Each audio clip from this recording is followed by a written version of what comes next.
very principles of neutrality and humanitarian relief. And now we are hearing reports that aid will be contingent on a ceasefire. Let me be clear, that is morally bankrupt. You do not negotiate over food. You do not bargain with medicine. You do not turn aid sites into death traps.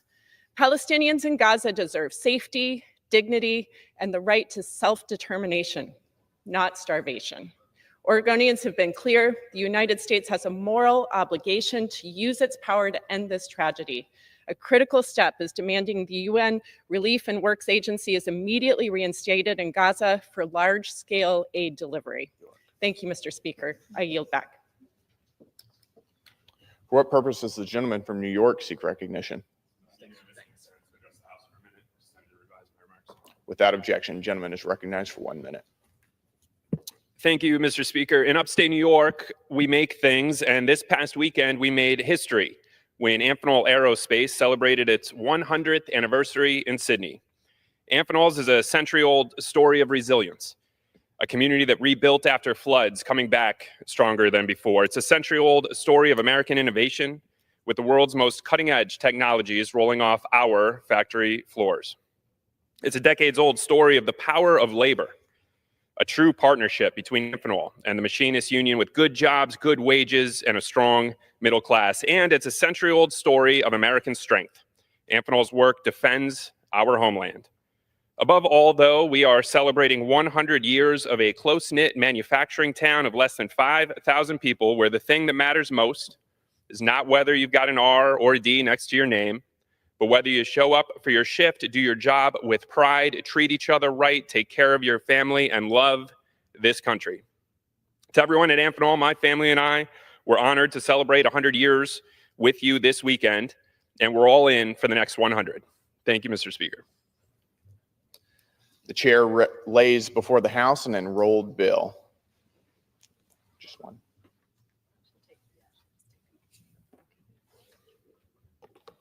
Senate 423, an act to protect regular order for budgeting for the Department of Veterans Affairs and for other purposes. The chair lays before the House a communication. The Honorable the Speaker, House of Representatives, sir, pursuant to Section 2B4 of Public Law 118-144, the Commission to study the potential transfer of the Weizmann National Museum of American Jewish History to the Smithsonian Institute Act, I am pleased to appoint the following individual to the Commission to study the potential transfer of the Weizmann National Museum of American Jewish History to the Smithsonian Institution. The Honorable Kathy Manning of Greensboro, North Carolina. Signed sincerely, Hakeem Jeffries, Democratic Leader. Pursuant to Clause 12A of Rule 1, the chair declares the House in recess, subject to the call of the chair.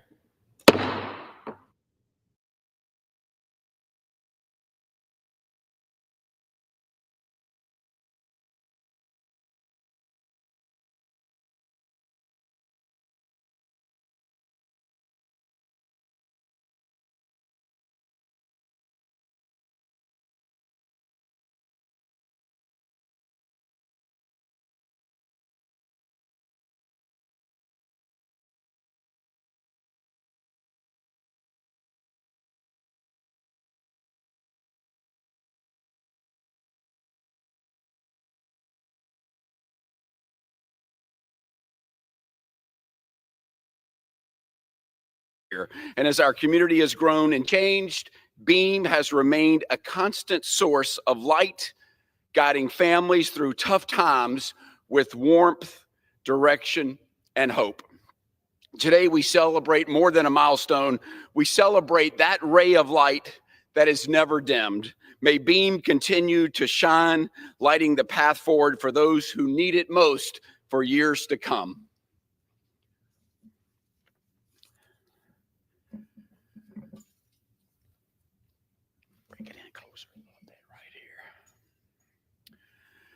Mr. Speaker, today I rise with a heavy heart, but a grateful spirit to honor the life of my friend, Commissioner Carol Eugene Franklin, who passed away peacefully in Hilliard, Florida, at the young age of 76.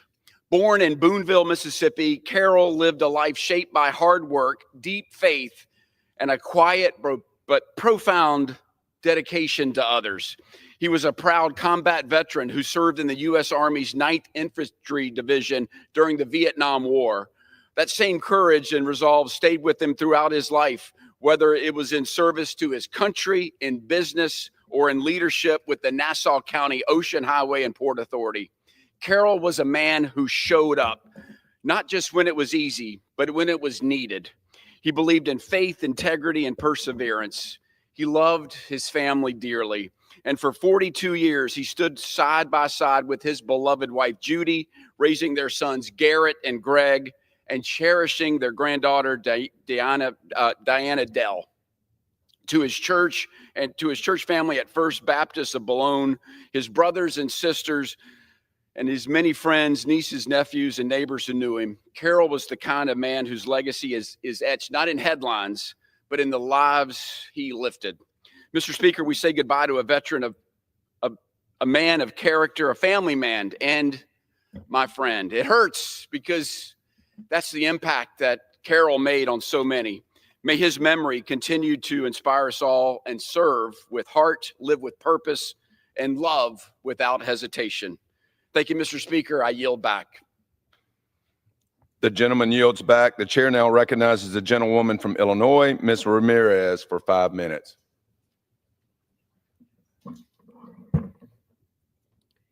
Thank you, Mr. Speaker. Mr. Speaker, I rise today to honor the life and legacy of Karen Lewis, a tenacious organizer, a teacher, and a truth teller.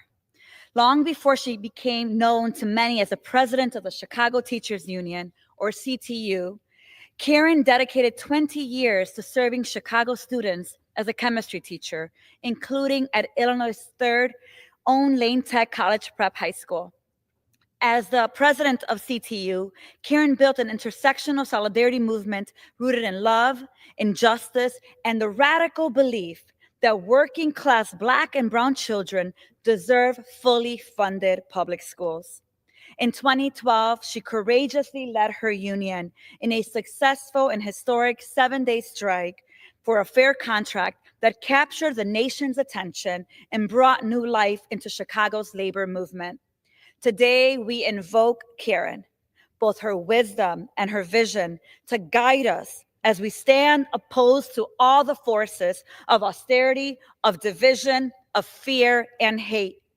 May her memory continue to fuel our fight, and may she rest in peace and power. Thank you, Karen. Mr. Speaker, I rise to honor the life and the legacy of Marion Stamps, a Chicago civil rights icon and tenant organizer. Marion moved to Chicago in 1963 at a time when public housing residents were denied the full measure of dignity that they deserved. But Marion organized. She co-founded the Chicago Housing Tenants Organization, and she took on the Chicago Housing Authority, demanding respect, safety, and a seat at the table for tenants in Cabrini Green and beyond. Marion built people power from the ground up, participating first and only successful national rent strike against HUD, exposing the corruption and holding Chicago city leadership accountable. Today, we invoke Marion, both her blueprint and her audacity to challenge those in power, to guide us as we challenge an administration that would deprive us of affordable housing and deepen housing inequality. May Marion's courage and her spirit, which lives in her daughters, Carla, Tracy, Guana, Justice, and Commissioner Tara Stamps, guide us, organize tenants, challenge systems, and never ask permission to make our voice heard. Thank you, Marion. And Mr. Speaker, I rise to honor the life and legacy of LGBTQ+ rights activist John Pennycuff, a proud gay man, a fearless organizer, and a tireless advocate for dignity and justice. John understood that queer liberation wasn't just about marriage or visibility. It was about housing. It was about healthcare and survival. And alongside his partner, Robert Castillo, John advocated to have gender identity added to the Chicago Human Rights Ordinance and Chicago Fair Housing Ordinance, increasing fair housing protections for LGBTQ plus people in Chicago. Today, his memory lives on in the John Pennycuff Apartments, an affordable housing community in Illinois' 3rd Congressional District that proudly honors the vision of inclusive, just neighborhoods. Today, in a moment where LGBTQ plus rights are under attack, we invoke John and his uncompromising vision of holistic justice. May his memory call us to act with compassion, with clarity, and without apology. Thank you, John. And Mr. Speaker, it is my honor to rise to honor the life and legacy of the one, the only, Reverend Dr. Calvin Morris, a civil rights giant, a scholar, a spiritual leader whose work helped shape the conscience of this nation. In 1967, at the request of Reverend Jesse Jackson, Dr. Morris became the national coordinator of the Southern Christian Leadership Conference's Operation Breadbasket, today known as Rainbow Push Coalition. He served through the assassinations of Dr. King and Fred Hampton, guiding the movement with courage, with conviction, and with faith. Dr. Morris also served for nearly 2 decades as the executive director of the faith-based social justice organization, Community Renewal Society, where I'm grateful that our paths got to cross. Today, in a moment when the civil rights gained thanks to our elders are under attack, we invoke Dr. Morris and his moral clarity, his prophetic witness, his fire for justice, and his habit for breaking out into song. May his memory inspire the moral courage we need in a time such as this to walk boldly in his footsteps. Dr. Morris, may you rest in power, and may we continue to be inspired by who you are and continue to be for so many of us. Thank you, Dr. Morris. And with that, Mr. Speaker, I yield back. Thank you. The chair recognizes the gentleman from California, Mr. McClintock, for 5 minutes.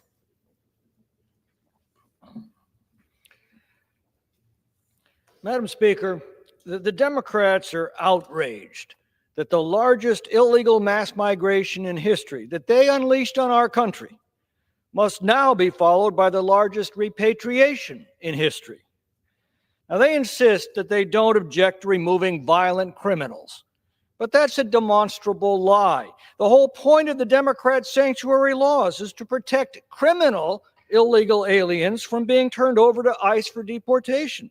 Instead, they release them back into our communities, where many have gone on to commit even more heinous crimes. Recently, when federal officers served a criminal warrant on a Southern California marijuana farm, activists staged a riot. Officers liberated 12 minors forced to work at this facility. 8 of them were among the 465,000 unaccompanied alien children that the Democrats placed with poorly or unvetted sponsors during Biden's administration. It appears the marijuana farm was employing scores of illegal aliens to undercut their competition in flagrant violation of U.S. labor and immigration laws. Now, let's start with some simple truths. If we don't force our immigration laws, we have no immigration laws. If we have no immigration laws, we have no border. And if we have no border, we have no country. And we've gotten a glimpse of what that means as foreign flags are waved by violent mobs, setting fires, ransacking businesses, and terrorizing motorists in our sanctuary cities. So what do our immigration laws actually say? They say clearly and unambiguously that any and every adult who illegally enters our country shall be detained. Those are the exact words of the law, shall be detained. The Democrats simply ignore it. Now, they've got a right to challenge their detention through a writ of habeas corpus. If they're charged with a crime, they have a right to a trial by jury. But at no time do they have the right to be released back into our communities. Under the law, they, quote, shall be detained. Unless they're charged with a crime, they've got the right to leave detention anytime they want for any country that will admit them. What they don't have is the right to remain in our country unless a judge determines otherwise. That's why the administration's expanding detention facilities, because that's what the law requires if our borders are going to mean anything. The Democrats call these concentration camps, but the detainees are free to leave for home any time they choose. Indeed, that's the purpose, to provide temporary shelter while transportation is being arranged. Deportation is not a punishment, and it requires no criminal charges. It is a simple administrative act. Challenging it does not invoke a right to freely enter and stay indefinitely. You either wait here in detention or in another country that will accept you. Those are your options. Reportedly, more than 1 million illegal aliens have already decided to return home, an option for which our government will arrange transportation, a $1,000 stipend to help them resettle, and a right to apply for legal entry. If they wait until they're encountered by ICE, they'll be taken into custody, deported, and forbidden from re-entering. Now, that is a choice. But what about those who, after breaking our immigration laws to enter the country and breaking our labor laws to work here, have broken no other laws? Well, that doesn't mean there aren't victims. For years, American families have struggled as the flood of illegal labor has taken their jobs and suppressed their wages. During Biden's 4 years, most new jobs were taken by foreigners, and Americans' real wages declined. Just 6 months into the Trump administration, most new jobs are now taken by Americans, and real wages are growing once again. That's not a coincidence. Supporting this impoverished illegal population cost American taxpayers an estimated $160 billion a year. It flooded classrooms with non-English speaking students, packed emergency rooms with illegals demanding care, and overwhelmed homeless shelters and food banks meant to help Americans. Worst of all, the most violent and dangerous criminal gangs in the world accompanied this population into our country and have now taken deep root in the Democrat sanctuary cities. That's why we must enforce our immigration laws to the letter, as this administration is doing. America admits more legal immigrants under our laws than any nation on the planet, and will continue to do so. But that does not give license to millions of foreign nationals to violate those same laws. That's a simple truth the Democrats refuse to acknowledge. I yield back. Thank you. The chair recognizes the gentlewoman from North Carolina, Ms. Adams, for 5 minutes.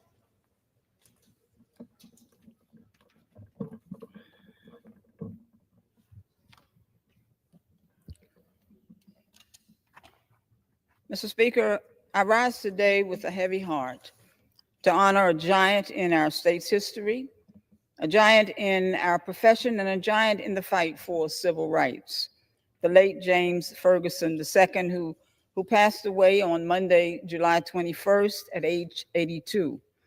Mr. Ferguson was not just a brilliant legal mind. He was a trailblazer, a truth teller, a teacher, and a proud HBCU graduate who believed deeply in the power of the law to right all wrongs. And he spent his life doing just that. From lunch counter protests in segregated Asheville to courtroom battles that reshaped this nation, he co-founded North Carolina's first interracial law firm. He stood before the Supreme Court in Swan versus the Charlotte Mecklenburg, and he won, changing how schools across America desegregated. He defended the Wilmington 10. He fought for Darrell Hunt.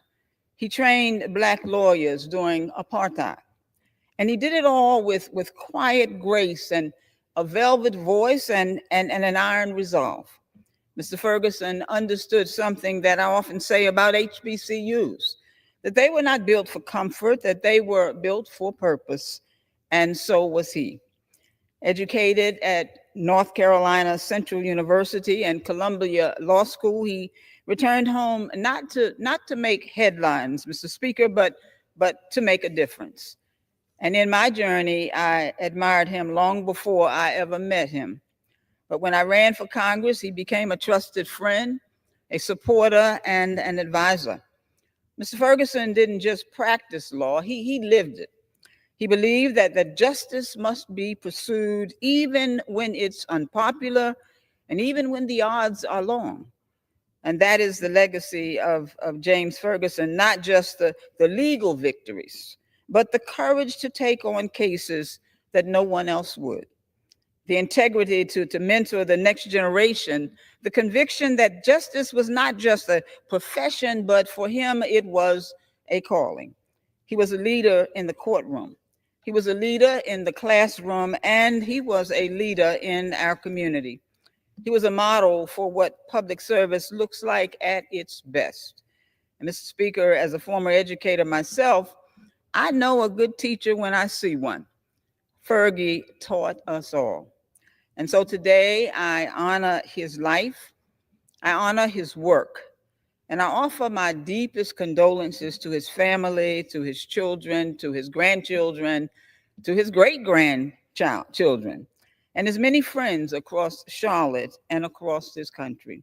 And let us remember him not only in words, but in action, by picking up the work that he left behind, but by fighting the fights that he could not finish, and by standing tall in the truth that he lived. May he rest in power. And with that, Mr. Speaker, I yield back. Thank you. The chair recognizes the gentleman from Tennessee, Mr. Kustoff, for 5 minutes.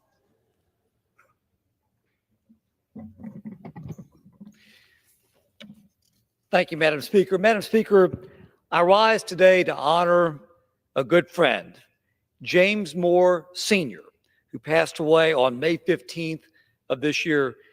He lived his life in Shelby County, Tennessee. And by the way, for the purposes of these remarks, everybody at home just knew him as Jimmy. Jimmy loved his family, golf, public service, and the car leasing business, probably in that order. The longtime owner of Jimmy Moore Leasing, Jimmy never met a customer nor a person that he could probably not connect to in some way, shape, or form. Probably the same way he connected to people on the golf course. Jimmy really shined as a public servant. In public service, Jimmy was elected numerous times as a respected member of the Memphis City Council, and then a number of times as the circuit court clerk of Shelby County. Jimmy was a true public servant in every sense of the word. Jimmy was the type of guy that when you were frustrated that City Hall wasn't doing enough about the trash being collected, you called Jimmy and he got the trash picked up, usually the same day. Jimmy was the type of guy that when the traffic lights weren't working, you called him and he would get it taken care of right away the same day. It may have not been his department or his agency, but Jimmy was the guy that you called when you needed your driver's license or marriage license or business license expedited, and he would get to the right people who would get back to you and get it taken care of, usually the same day. As the circuit court clerk, he managed the case filings, the employees, the litigants, and the judges, and kept all the trains on the track. Here are two important things about Jimmy. He truly loved people, and he truly loved helping people. I talked to my friend Steve Sampson, who was the juvenile court clerk of Shelby County, and also Joy Tuliadis, who followed Steve as the juvenile court clerk of Shelby County. This is what Joy told me about Jimmy and her relationship with him. Joy Tuliadis told me, if Jimmy was your friend, he was your friend for life.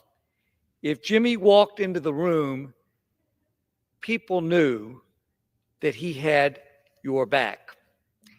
Jimmy dedicated his life to making sure that he left Shelby County a better place to live and to raise a family. Jimmy will be remembered not only for his leadership to our community, but also as a devoted husband, a loving father and grandfather, and a loyal friend. To Jimmy's beloved wife, Barbara, and his beloved children, Linda and Jimmy Jr., and Wendy and Tim, Roberta and I mourn with you, but we also have so many fond memories of your husband and your father. Jimmy's loss is a true loss to our community. There is no doubt that Jimmy Moore is greatly missed. And with that, Madam Speaker, I'll yield back. Thank you. The chair recognizes the gentleman from North Carolina, Mr. Davis, for 5 minutes.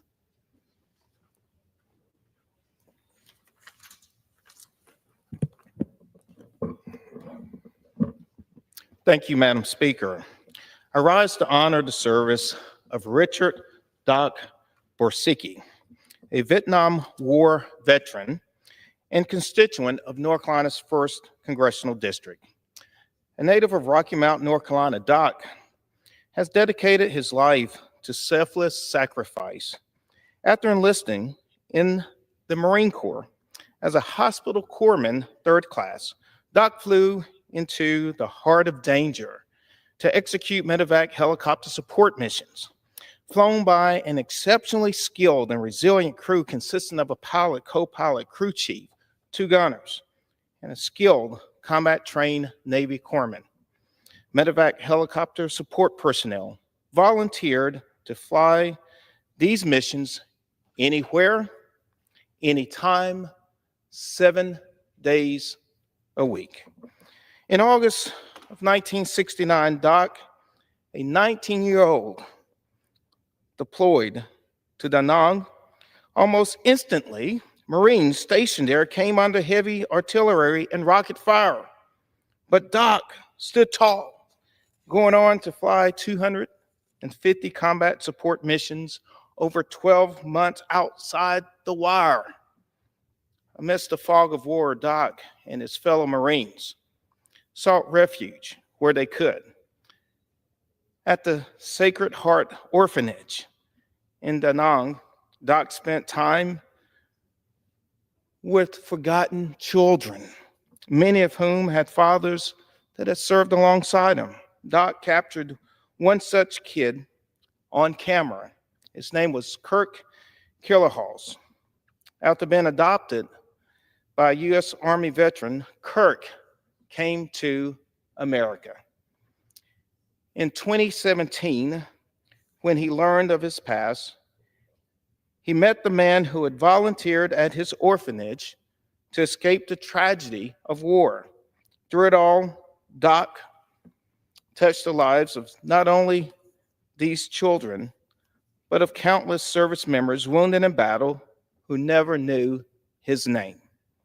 His story shines a light on the forgotten heroes of one of the most consequential conflicts in world history. And it reminds us that all those who have served are deserving of our everlasting gratitude. When they return home, Vietnam veterans did not receive a hero's welcome as their parents and grandparents had following the world wars. Instead, their service went unnoticed, unappreciated, unknown. By taking the time to honor their patriotism and sacrifice, especially of those whose responsibility it was to save the lives of service members wounded in battle, we're taking one step towards righting that wrong. In the end, it was former Marine Corps Commandant General Chapman who best summarized what helicopter support meant to Marines on the ground in Vietnam, proclaiming, when a Marine in Vietnam is wounded, surrounded, hungry, low on ammunition or water, he looks to the sky and he knows the choppers are coming. Thank you, Madam Speaker. I yield back. Thank you. The chair recognizes the gentleman from Missouri, Mr. Alford, for 5 minutes.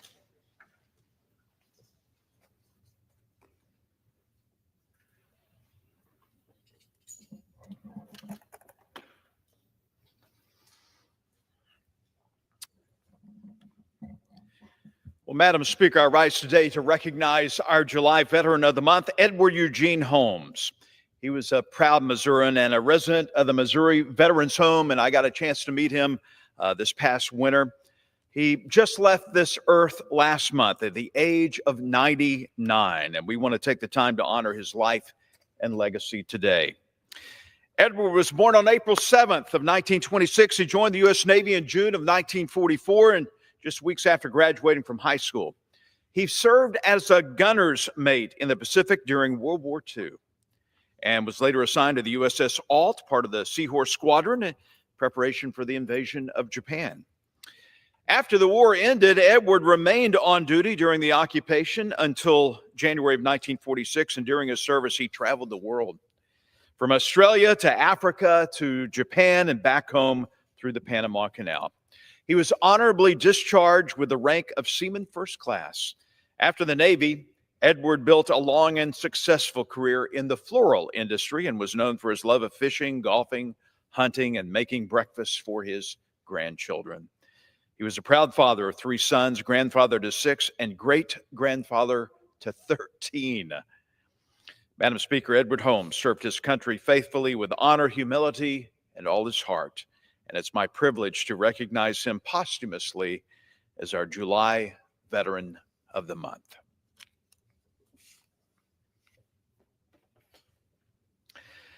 Well, Madam Speaker, today we honor a true American patriot, Master Sergeant Roger William Swank, as our August Veteran of the Month. He was born in Wichita, Kansas, and reared in Fort Scott. He answered the call to serve in 1967, spent over 36 years in uniform, including time in Vietnam with the 199th Light Infantry Brigade. Roger earned the Purple Heart, the Combat Infantry Badge, and numerous other awards. He continued to service in the Missouri Army National Guard for more than 3 decades and retired in 2004. Off the battlefield, he was just as committed, serving as a mail carrier, a community leader, and a devoted family man. He was married to his wife, or he has been married to his wife, Linda, for 35 years, and together they have reared 7 daughters. Even in retirement, Roger remains a pillar of his community by volunteering with the Red Cross, serving his church for more than 40 years, and acting as assistant chaplain for the Disabled American Veterans Organization. Thank you, Roger. Thank you so much for your lifelong service to our country and our communities. You are an inspiration to us all.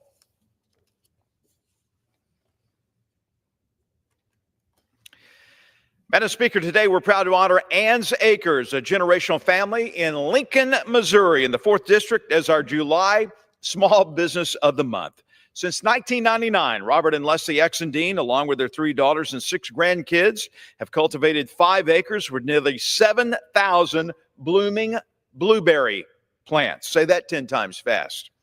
This vibrant farm, named for the sacred middle name of Leslie and their daughter Katie, is a cornerstone of our district during its peak 3-week season from Father's Day to the 4th of July. Ann's Acres welcomes over 200 visitors, including local school kids. The gift shop delights a lot of people with the aroma and freshly baked blueberry muffins and refreshing slushies. I'm hungry now. Robert, a retired Air Force mechanic from Whiteman Air Force Base, and his family are now expanding, adding 8,000 strawberry plants for next spring. Congratulations to the Exendine family, including Katie and her sons, for their dedication. And let's all go visit them in Lincoln, Missouri. Madam Speaker, today I rise to honor Dan and Jerry's Greenhouse, a small business gym in Harrisonville, Missouri, in the 4th District, our August Small Business of the Month. For years, Dan and Jerry's been a cornerstone of our community. Their Farm Fresh Selects trial garden tests hundreds of plant varieties each year, making sure only the best make it to our gardens. Beyond their exceptional products, they foster community spirit through events like the annual Arts and Crafts Fair, Fall Festival, and Plant a Flower for Mom on Mom's Day. These gatherings create lasting memories and strengthen our small town bonds, and we are honored to be able to visit this phenomenal spot this August during our in-district work period. Thank you for your dedication to excellence and community, and let's get to Harrisonville and visit them as well. Thank you, Ann's Acres, for being our August Small Business of the Month. Madam Speaker, I yield back. Thank you. The chair recognizes the gentlewoman from Texas, Ms. Johnson, for 5 minutes. Thank you, Madam Speaker. I rise today full of gratitude and pride for the incredible people of North Texas, my neighbors and my constituents who have stepped up in extraordinary ways to help their fellow Texans through one of the most devastating floods disasters our state has faced in years. We all know that when tragedy strikes in Texas, we don't wait around for permission to do the right thing. We just show up. We roll up our sleeves, we help our neighbors pick up the pieces, and that has been on full display in the weeks after the floods. I want to take a moment to recognize just a few of the many heroes from Texas' 32nd Congressional District who have gone above and beyond to provide hope and help when it was needed the most. Sabrina Pinales, Ryan Linneman, Savion Lee, David Hartage, and Lauren Sturdy, 5 of my remarkable constituents, didn't think twice before answering the call.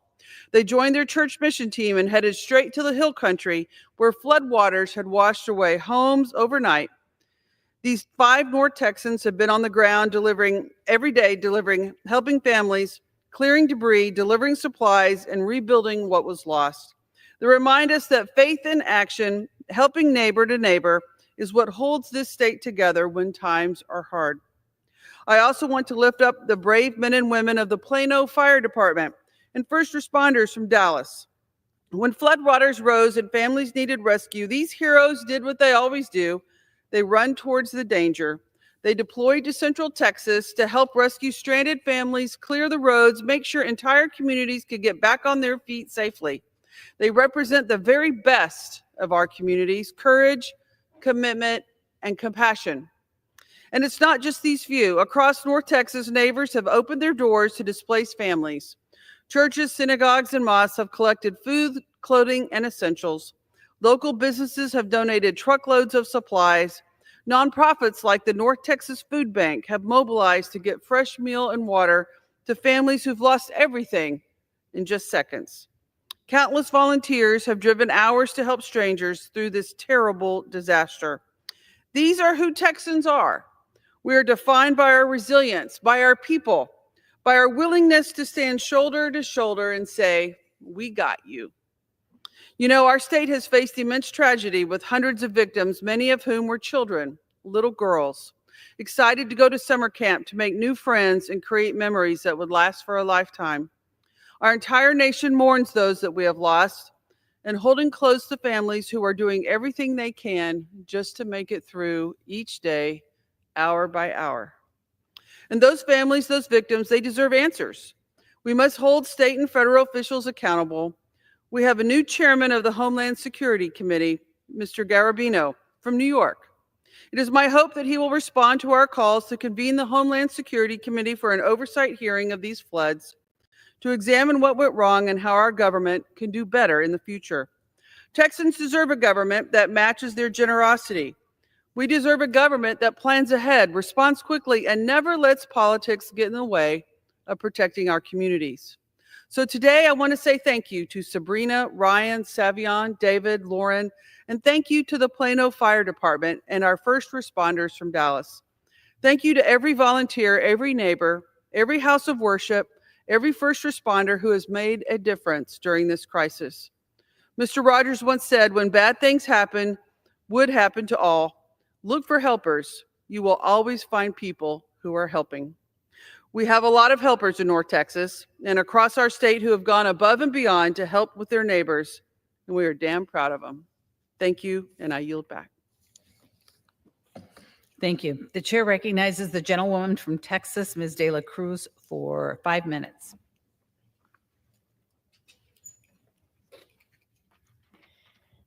Thank you so much, Madam Chair. Today, I rise to celebrate Mr. Henry Joseph Kolinek Jr.'s 100th birthday on July 28th. Born in 1925 in Green, Texas, Mr. Kolinek graduated from Kennedy High School before attending Texas A&M. After arriving to A&M, he was drafted into the Army Air Corps and served as a staff sergeant during World War II. He flew 35 combat missions as a tail gunner and courageously protected his fellow soldiers. After his service, Mr. Kolinek returned to Texas A&M and earned a degree in agricultural economics. He worked 15 years at Union Carbide before returning to his hometown to join First Nichols Bank National Bank. His dedication to the bank for over 37 years carried him from vice president to president, and finally to chairman of the board. He retired at the young age of 80. Today, Mr. Kolinek remains active in his community and church, serving as a Rotarian member of and a member of the City Council, member of the Chamber of Commerce, and sits on the Karnes County Airport Board as well.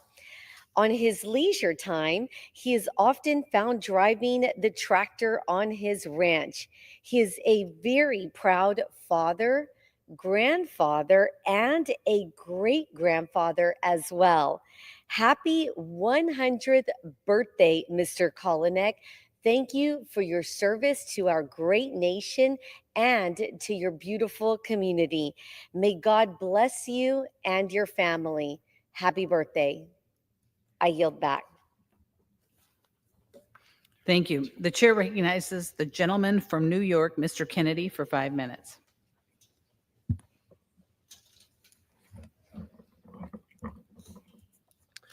Thank you, Madam Speaker. I rise today to honor the life of John Spears, the director of the Buffalo and Erie County Public Library System.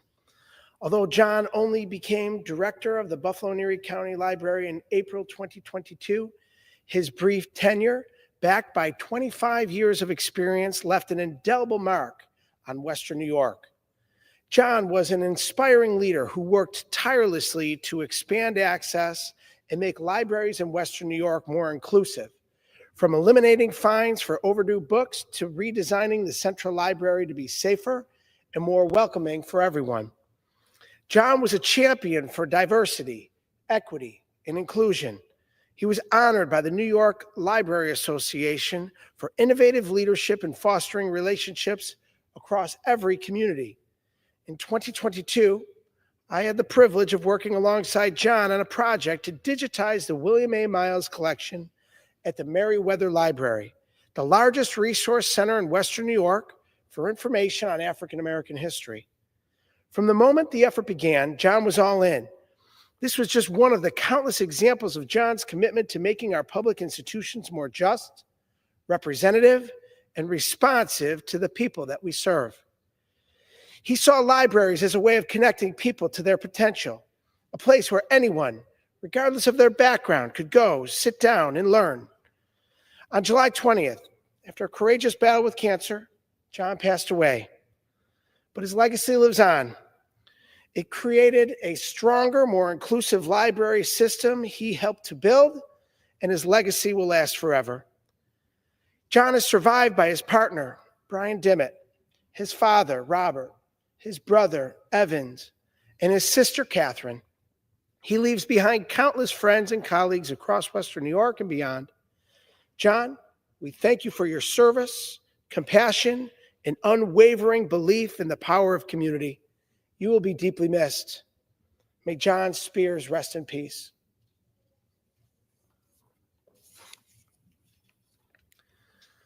Madam Speaker, I rise today in celebration of an incredible milestone, the 80th anniversary of the Jewish Community Center of Greater Buffalo. Since its founding in 1945, the JCC has stood as a pillar of strength, compassion, and community in Western New York. For 8 decades, it has served as a cornerstone of our region, one that reflects the diversity, resilience, and generosity of Western New York. With 2 vibrant campuses, one in Amherst and one in the heart of Buffalo, the JCC opened its doors to over 1,000 individuals each and every day. Whether it's early childhood education, enriching after-school programs, fitness classes, summer day camps, or arts and cultural events, and much more, the JCC is a space for everyone at every stage of life. And at its core, it is a place that brings people together. It's where families grow, friendships form, traditions are celebrated, and where community is built. The JCC's mission is rooted in inclusion. Regardless of background, faith, or ability, everyone is welcome. The 80th anniversary of the JCC is more than a celebration. It's about the legacy that continues to shape the present and inspire the future. To the leadership, staff, volunteers, and generations of families who have walked through the JCC's doors, thank you. Thank you for creating a home where values endure, where culture thrives, and where people belong. On behalf of a grateful Western New York, congratulations on a remarkable 80 years, and here's to many, many more. I yield back. Thank you. The chair recognizes the gentleman from Kansas, Mr. Mann, for 5 minutes.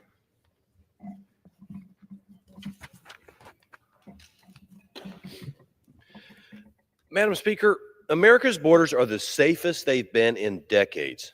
Simply put, President Trump is the border security president, and no narrative from the national media or left-wing talking heads can change that.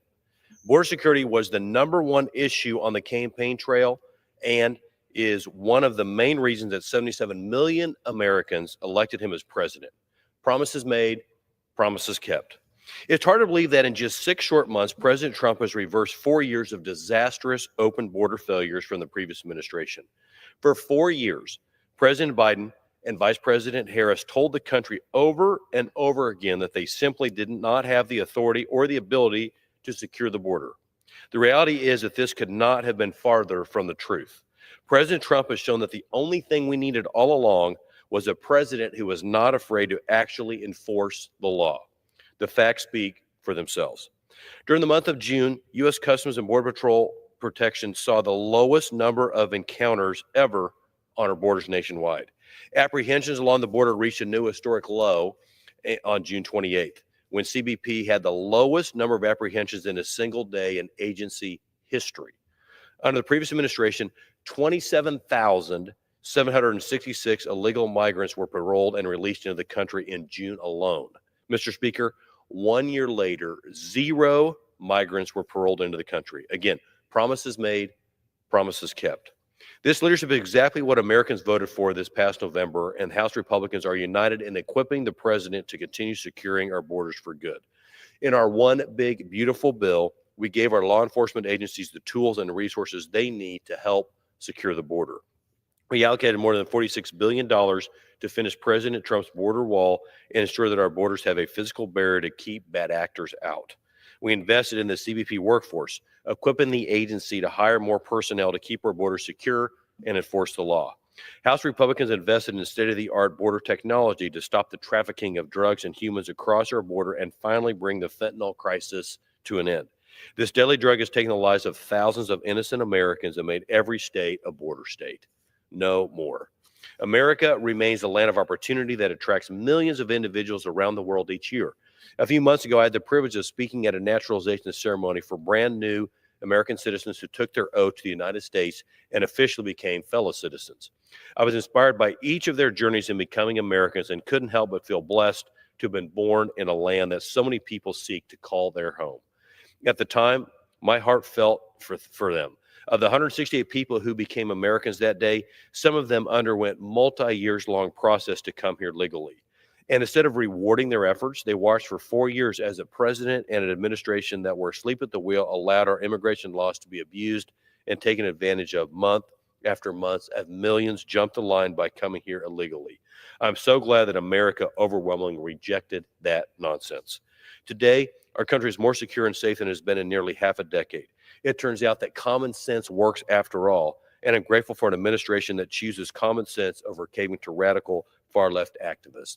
Thank you, President Trump, for upholding your commitment to making America safe again and securing our border. Promises made, promises kept.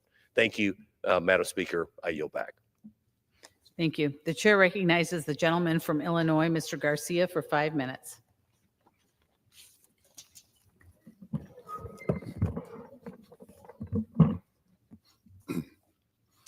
Madam Speaker, I rise today to honor my constituent and dear friend, Guillermina Heredia, known lovingly as Mina, who passed away on July 2nd. A proud Mexican-American, Mina's family moved to Chicago from Texas in search of better opportunities. As a student at Northeastern Illinois University, she joined the Organization of Latin American Students, where she met her husband, Carlos. She later served as president of the organization, inspiring a new generation of Latino students in Chicago. After graduation, Mina became a social worker, uplifting countless lives with her warmth and strength. She had a unique ability to make people, especially Latinos and Latinas, feel seen and cared for. She had a gift for bringing people together, and her karaoke nights with Carlos, her husband, were legendary. Mina was deeply loved and will be remembered for her service and spirit. My thoughts are with her sons and grandchildren, friends, and all those who were fortunate to know her. We will miss her, Mina, and we will carry forward the compassion and strength that you showed all of us.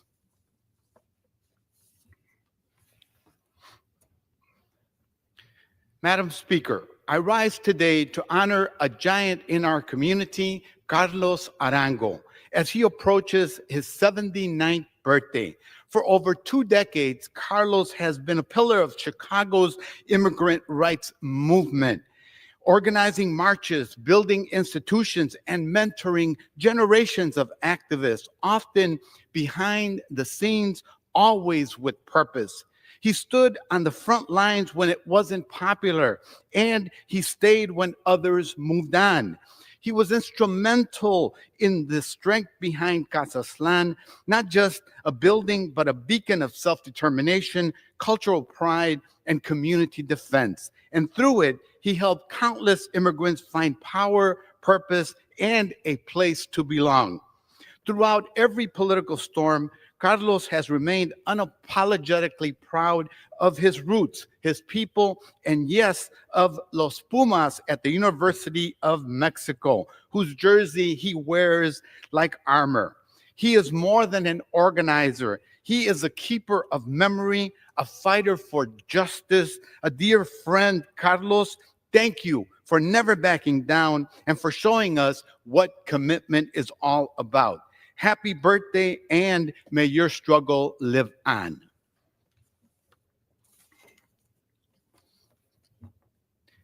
Madam Speaker, I rise today to honor my constituent, Brigadier General Jorge Fonseca, a decorated veteran and proud son of Little Village, on his recent promotion as Director of the Joint Staff of the Illinois National Guard. Born in Guadalajara, Mexico, Jorge came to Chicago with his family and has dedicated over 30 years to public service, beginning as an enlisted combat medic, which later commissioned as a Medic Service Corps officer. He served multiple tours in Iraq and Afghanistan. His path was not easy, but his tenacity carried him through the toughest moments of his career. Today, his success inspires a new generation of Latinos and Latinas to serve. His journey is a reminder that patriotism isn't defined by birthplace, but by service, sacrifice, and a love of country. General Fonseca, I salute you. You've made your family, your city, and your country proud. Madam Speaker, I rise today to recognize Sergeant Ephraim Mata, a proud son of 18th Street in Chicago, who will be retiring from the Cook County Sheriff's Department after nearly 30 years of distinguished and transformative service. Sergeant Mata is not only respected for his honor, loyalty, and sharp instincts, but also for his vision. He helped pioneer behavioral health and emergency response strategies now being implemented across Cook County, providing compassion and safety that they can go hand in hand. From Chicago to broader assignments across federal agencies, Sergeant Mata has served with honor, courage, and an unwavering commitment to justice. But what sets him apart is that he never lost sight of where he came from. He's always made it a point to give back, supporting families and standing up for his neighbors. He's a father, a supportive husband, a mentor, and the kind of person you always want on your team. Sergeant Mata, we thank you for your service. We wish you Godspeed. I yield back. Chair recognizes the gentleman from Pennsylvania, Mr. Thompson, for 5 minutes.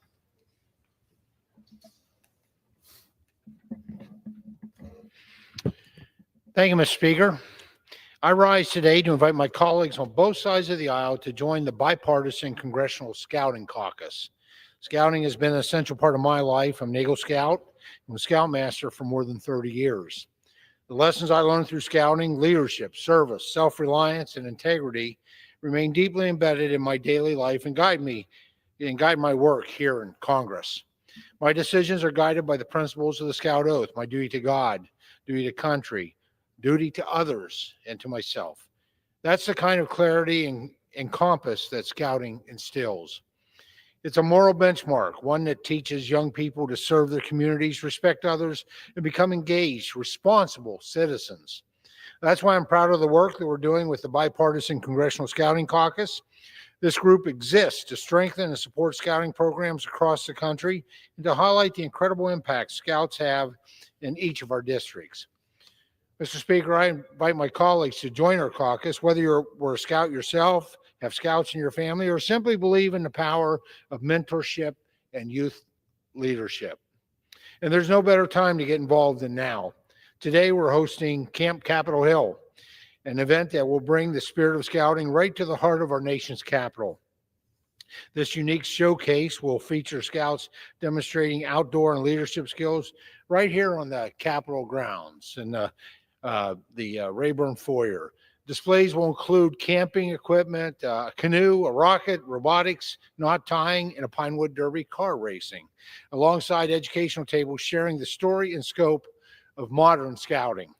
There will also be a dynamic panel discussion moderated by scouting leaders and alumni, highlighting the diverse ways this program shapes the next generation of leaders, young men and women who will one day serve as firefighters, teachers, doctors, small business owners, and yes, even members of Congress. We're also hosting Eagles on the Hill, a reception that will bring together Eagle Scouts and scouting alumni to celebrate our shared background in scouting. Eagles on the Hill serve as a reminder that even when Eagle Scouts in Washington disagree on the issues before us, we are united in the belief that scouting instills essential leadership skills and character values. The Scouting Memorial, just steps from where we sit today, is a tribute not only to the organization, but to the ideals it stands for: duty, service, community, and character. That memorial was made possible entirely through Scout raised funds in 1960, mostly in the form of dimes. Those scouts who sent in their dimes have their names engraved at the base of that statue, reminding us of the quiet strength and legacy of civic engagement. Mr. Speaker, I once again encourage all my colleagues to join the Congressional Scouting Caucus, attend Camp Capitol Hill, and support the young people who work every day to build a stronger, more service-minded America.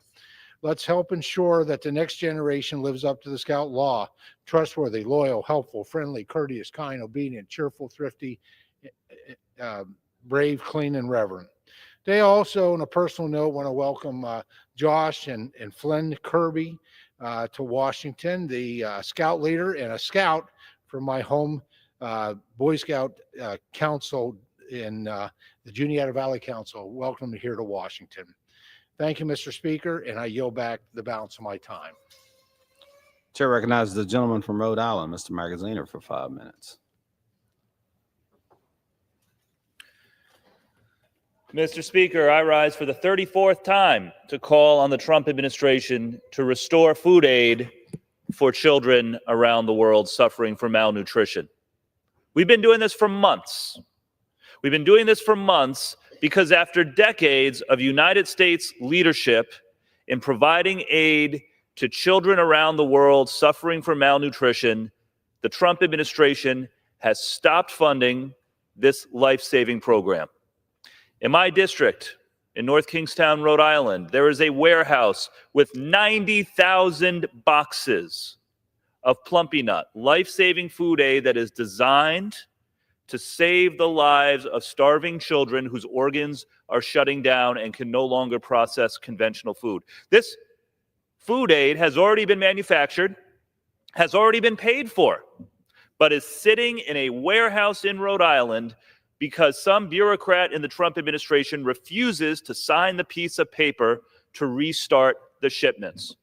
Why?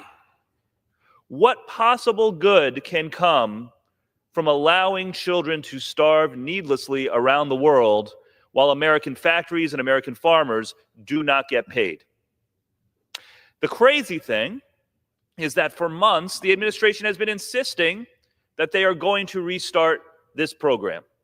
Secretary Rubio, under oath in the House Foreign Affairs Committee, said that this program was going to be restarted. Elon Musk, when he was still in the administration, before he had his big breakup with Donald Trump, even tweeted the name of my factory in my district and said that they were going to get their funding. Time and time again, when we inquire with the administration, they say, yes, any day now, we're going to restart it. It's been 6 months. Every day that they delay is another day that children unnecessarily starve to death. We need the administration to honor its word. We're not asking them to change their policy. We are asking them to execute on their stated policy. I'm going to continue to speak out on this floor every day until they honor their commitment to restart funding for emergency food aid around the world. Mr. Speaker, when I was back in my district in Rhode Island, I took the opportunity to catch up with a number of leaders in the restaurant and hospitality industry around my state. And they told me to a person that business is down this summer compared to last summer. Why? Well, a few reasons. Number one, the tariffs that Donald Trump has put in place are a tax on small businesses and on the middle class. Why are we putting a 10 or 15 or 20% tariff on food that we can't even grow in the United States? 99% of the coffee that we drink comes from other countries because we can't grow it here. Pineapples, bananas, food that we do not make in the United States, we are taxing ourselves 10 or 15 or 20% to import that food. That hurts restaurants and other small businesses in my district and the entire country. It hurts consumers as well. On top of that, this is summer tourism season in Rhode Island, and we typically get a lot of tourists from Canada and from Europe who come to Rhode Island for our beaches, for our food, for our hospitality. Well, wouldn't you know it, international travel into Rhode Island and the entire Northeast is down because it turns out that when you threaten to invade other countries, when you enact tariffs on other countries with no clear strategy, when you badmouth our allies, they don't want to come visit here anymore. So we've got a hospitality industry in Rhode Island, hotels, restaurants, other small businesses that are facing crushing costs from tariffs, are facing less business from international travel. And oh, by the way, their domestic customers, their American customers, also have less discretionary income because of the increased cost of food, because for some reason we are also taxing imports of energy from Canada, so their electric and their heating bills were higher this year. Supporting small business used to be a bipartisan cause in Washington, D.C., one of the few things that both parties could join together and come together on. But for some reason, over the last 6 months, it seems that Washington, D.C. is intent on doing everything that it can to make it harder for small businesses in this country to operate. So let's reset. Let's reset. Let's prioritize tax relief for small businesses in the middle class instead of the rich. Let's eliminate these tariffs on products that we don't even produce in the United States because we don't have the climate for it. Let's help small businesses thrive and survive this summer. I yield back.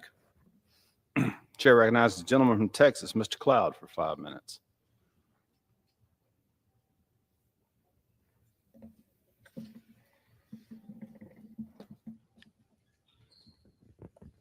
Thank you, Mr. Speaker. I rise today to celebrate a historic moment for Cal Allen High School. The Cal Allen Wildcats baseball team captured the UIL 4A District 1 state championship with a 5-3 win ending a 17-year title drought and bringing home the program's 4th state title. Ranked number 1 in Texas and number 2 nationally, they lived out their motto, win on the last day. Not to be outdone, the Calallen Lady Cats softball team made history of their own, winning their 3rd consecutive UIL 4A District 1 state softball championship. This marks the first time in Coastal Bend history that both the baseball and softball titles were won by the same school in the same year. Congratulations to the Calallen Wildcats head coach Steve Chapman and the Lady Cats head coach Teresa Lentz. And to all the Calallen Wildcats and Lady Cats, what a great year for Calallen. Congratulations. Mr. Speaker, I rise to congratulate the London Pirates baseball team, the 2025 UIL 3A District 1 state championships. With a 4-3 win, the Pirates secured their 2nd state title in program history, capping off a dominant postseason and a 14-game winning streak. This championship reflects the discipline and heart that define London athletics and the unwavering support of a proud community. Congrats to the Pirates on a remarkable season.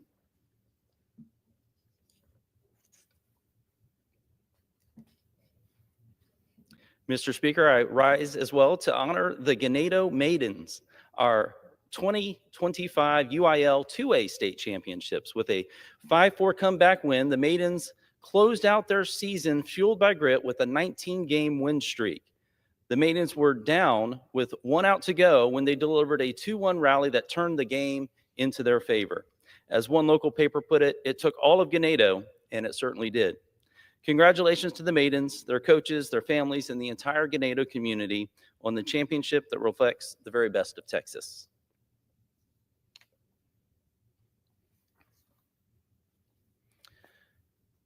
Mr. Speaker, I rise today to honor the city of Corpus Christi, officially designated as the first Coast Guard city in the state of Texas. For over 45 years, Coast Guard men and women have served our region with courage, conducting daring rescues, safeguarding our ports, training the next generation, and responding with excellence when disaster strikes. From patrolling our waters to securing energy shipments to their recent heroic efforts responding to the floods in Kerrville, their work keeps both our region and our nation safe.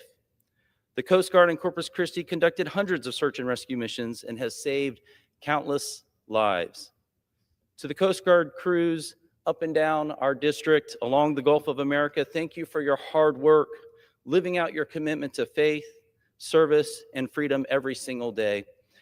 And thank you to my fellow citizens of Texas 27th District for living a life and honoring the service of these guardsmen.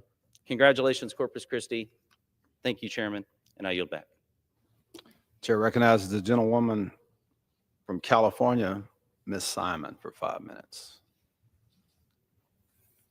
Thank you, Mr. Speaker. I request unanimous consent to address the House for 5 minutes and to revise the next agenda. Gentlewoman is recognized. Thank you, sir.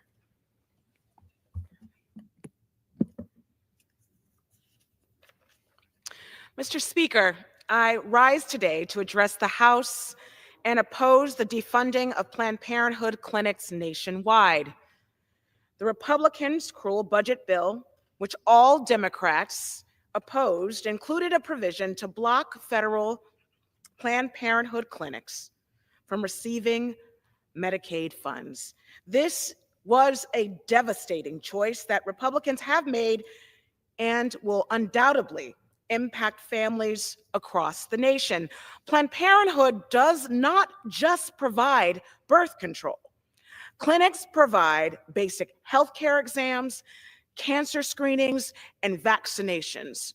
Women across this country today will walk into Planned Parenthoods across counties and states to receive both diagnostic and care for cervical cancer, for hypertension, and for basic medical care.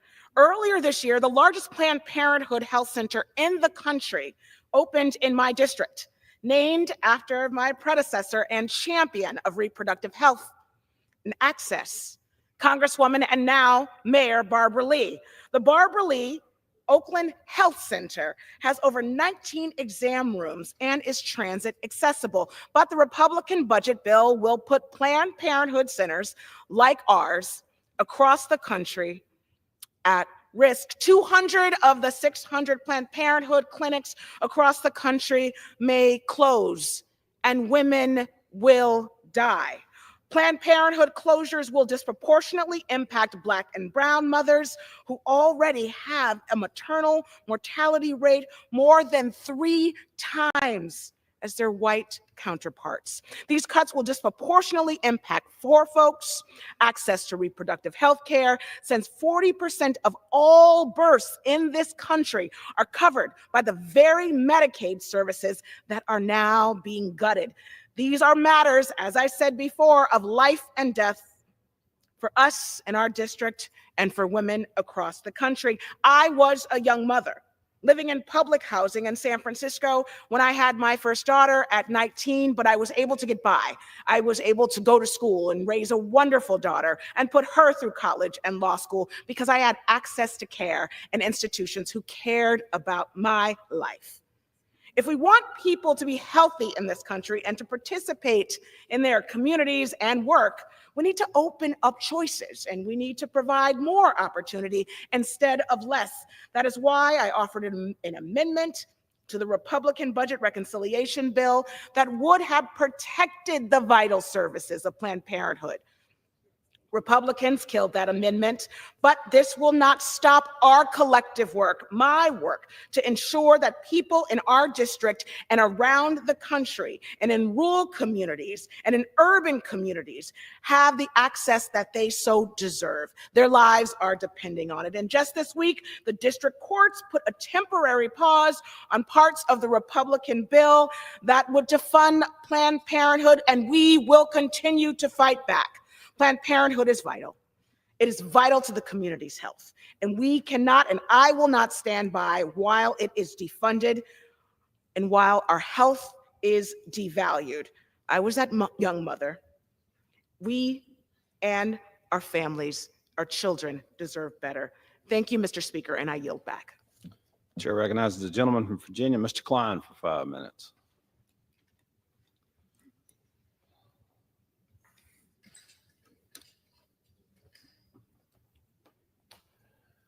Thank you, Mr. Speaker.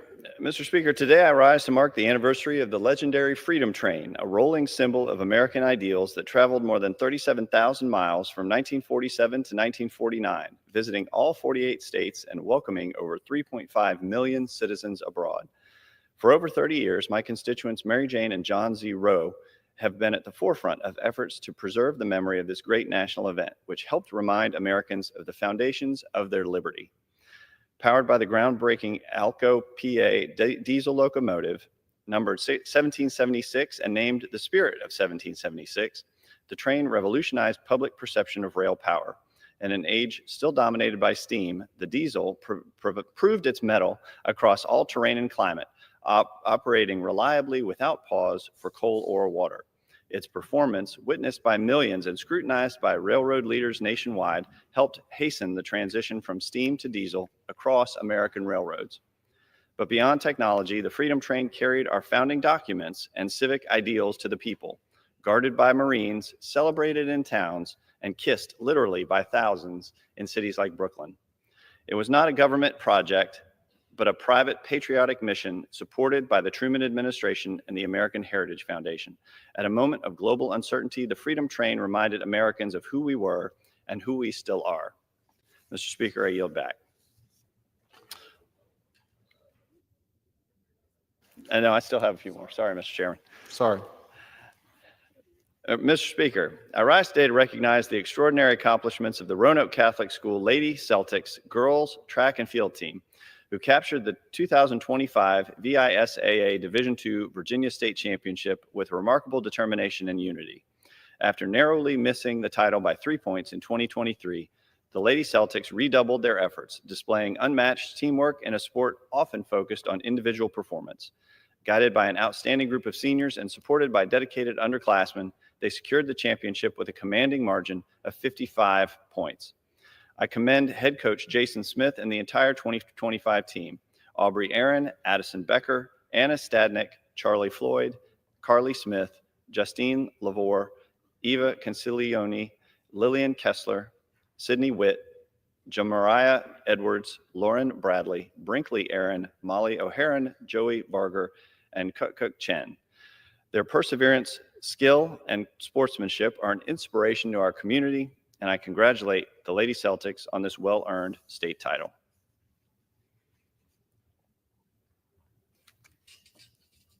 Mr. Speaker, I rise today in strong support of the Stop Illegal Entry Act. In recent years, more than 10 million illegal immigrants have crossed into our country, including hundreds who are on the terrorist watch list. This is more than a border crisis. It is a serious national security threat. A failure to enforce our laws created a dangerous incentive. Cross illegally, break our laws, and you're likely to be released into our communities under past radical policies. And that had to change. Even more concerning, over 70% of those charged with illegal reentry last year had criminal records. These are not first-time offenders. These are repeat criminals who have shown complete disregard for our laws. The Stop Illegal Entry Act will increase penalties and prison time for illegal entry and reentry, sending a clear message that there will be consequences. President Trump ended catch and release, and with this legislation, House Republicans are continuing that commitment to restoring accountability and to protecting American families. It's time to bring back law and order by stopping these illegal crossings. I urge my colleagues to support this bill and stand for the safety of the American people. And Mr. Speaker, I yield back. Chair recognizes the gentlewoman from Arizona, Ms. Ansari, for 5 minutes. Mr. Speaker, I rise to ask unanimous consent to address the House and revise and extend my remarks. Gentlewoman is recognized. Mr. Speaker, I want you to imagine for a moment that you're going to the grocery store, grabbing coffee, or picking your child up from school. But instead of running errands or waiting for the school bell like usual, you are surrounded by masked men who scream at you, shove you to the ground, threaten you with their weapons, and throw you into the back of their car. People are calling out for help, asking where you're being taken, but they refuse to answer. You have no idea where you're going, who these people are, or when or if you will ever see your family again. Imagine if you, or worse, your child, experienced the terror, the fear, and the blind pain of being kidnapped off of the street. For many of my constituents, this is the horrific reality that they are dealing with every single day. ICE is terrorizing our communities. They are kidnapping people off of the streets, tearing families apart, and destroying futures to meet insane daily quotas enacted by Donald Trump. Just a few weeks ago, Republicans in Congress passed a massive budget that is funneling billions of new dollars to ICE. This money makes ICE the largest domestic police force in the United States, with more resources than dozens of militaries around the entire world. This funding is unprecedented, and it's a free pass for ICE to ramp up Trump's cruel and inhumane mass deportation policies.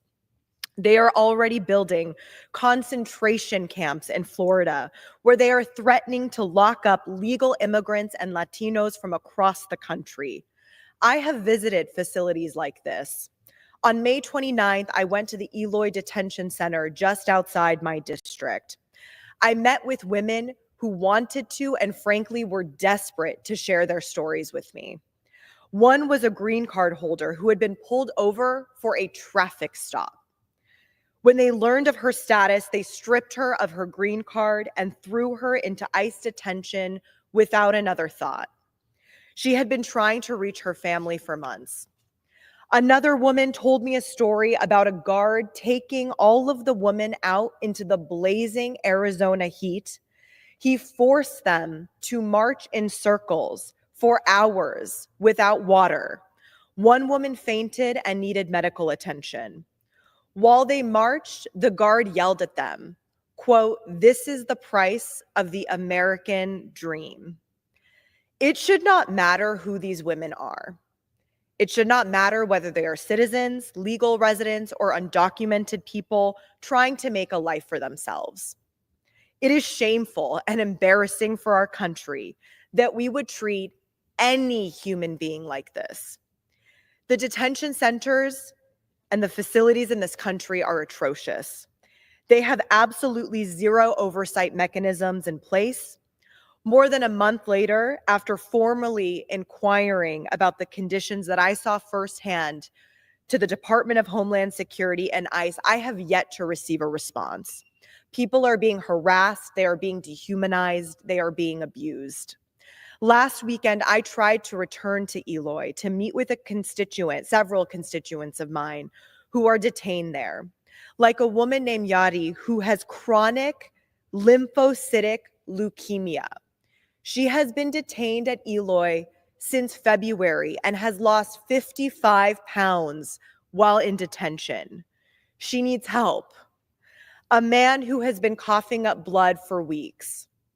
A 35-year-old woman with a kidney infection who says her antibiotics are not working and her conditions are worsening.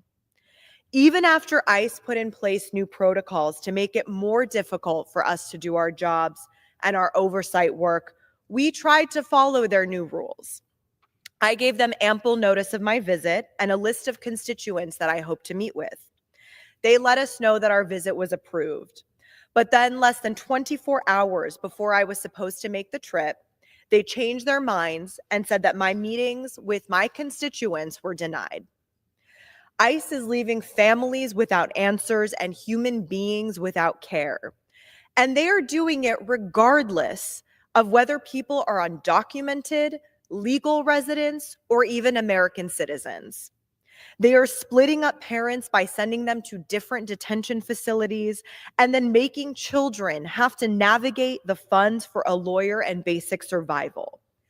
If I cannot get answers as a U.S. Congresswoman, how is anyone else in my district supposed to? Any one of us could be next. To our immigrant communities, I will always stand with you and fight for you, and will do everything I can to push back against Trump's authoritarian overreach. I yield back. Chair recognizes the gentleman from New York, Mr. Lawler, for 5 minutes. Thank you, Mr. Speaker. I rise today to recognize Lance Corporal Ryan James Barnard of Valley Cottage, New York, who died on July 2nd while serving our country at Kanawha Bay, Hawaii. Ryan was just 22 years old. He served in the United States Marine Corps with the 3rd Littoral Combat Team, Aris Company. He was living his dream, wearing the uniform with pride and doing what he believed in. Ryan grew up in the Hudson Valley playing Little League Baseball and hockey, skating for Nyack High School, the Palisades Predators, and the Army West Point Junior Black Knights. He was known for his quiet focus, his toughness, and strong sense of duty. In the wake of his passing, his family and our community are working to establish a youth hockey grant in his name, carrying forward his spirit of discipline and teamwork for years to come. I'm grateful for Ryan's service to the United States, and I extend my deepest condolences to the Barnard family.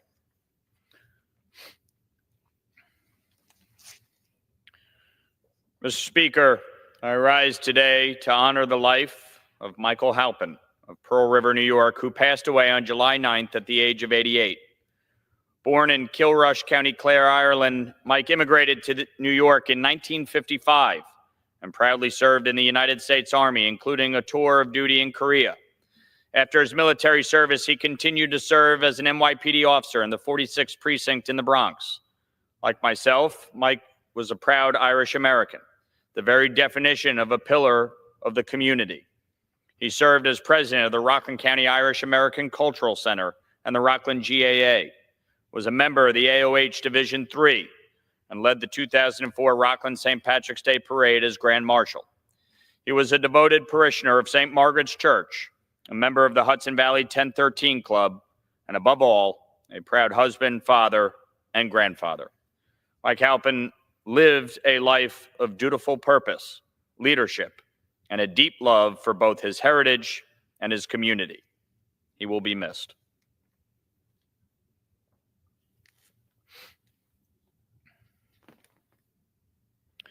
Mr. Speaker, I rise today to recognize John Jackie Sullivan, a Navy veteran FDNY EMS deputy chief, and longtime volunteer firefighter in Spring Valley and Yorktown Heights. Jack gave his entire adult life to serving others. He spent 12 years as a Navy flight engineer, 31 years as a paramedic, rising to deputy chief, and more than 3 decades answering fire calls as a volunteer. On 9/11, he ran towards the towers.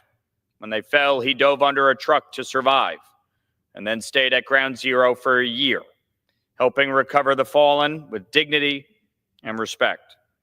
That tells you everything you need to know about the kind of man he was. Jackie was also a union leader, a mentor to younger EMTs and firefighters, and a relentless storyteller who never missed a chance to make someone laugh. He was the kind of guy you wanted by your side in a crisis and around the dinner table once the storm had passed.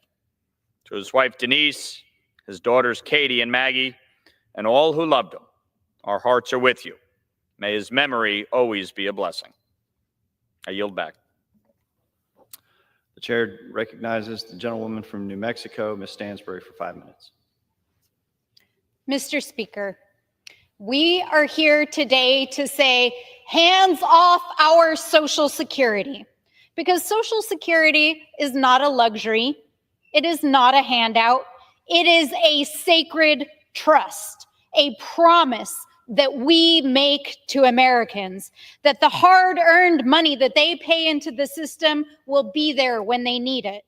Our seniors, our children who have lost a parent, people in our communities who live with disabilities.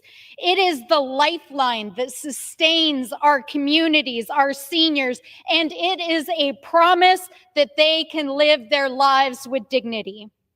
So I am here today with my dear colleague, Congressman John Larson, to not only say hands off our Social Security, but also to introduce a bill with that name. This bill will protect Social Security from an administration that is trying to systemically dismantle it.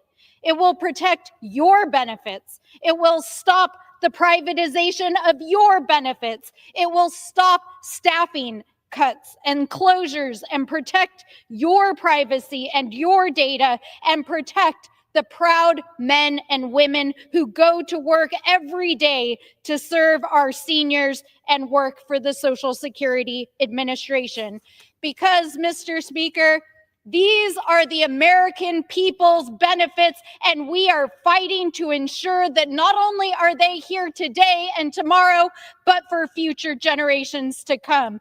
And that is why I am so proud to be in this fight with my dear colleague, the man, the legend, and the congressman who has fought for Social Security for so many years, Ranking Member John Larson of Connecticut. And I yield to the gentleman. I thank the gentlelady from New Mexico. Thank you, Mr. Speaker. I thank the gentlelady from New Mexico. Her work and her art are exemplary because here's the data. Here are the facts, Mr. Speaker. Over 70 million of our fellow Americans rely on Social Security, and Social Security throughout its history has never missed a payment. And today it's even more crucial as 10,000 baby boomers a day become eligible for Social Security.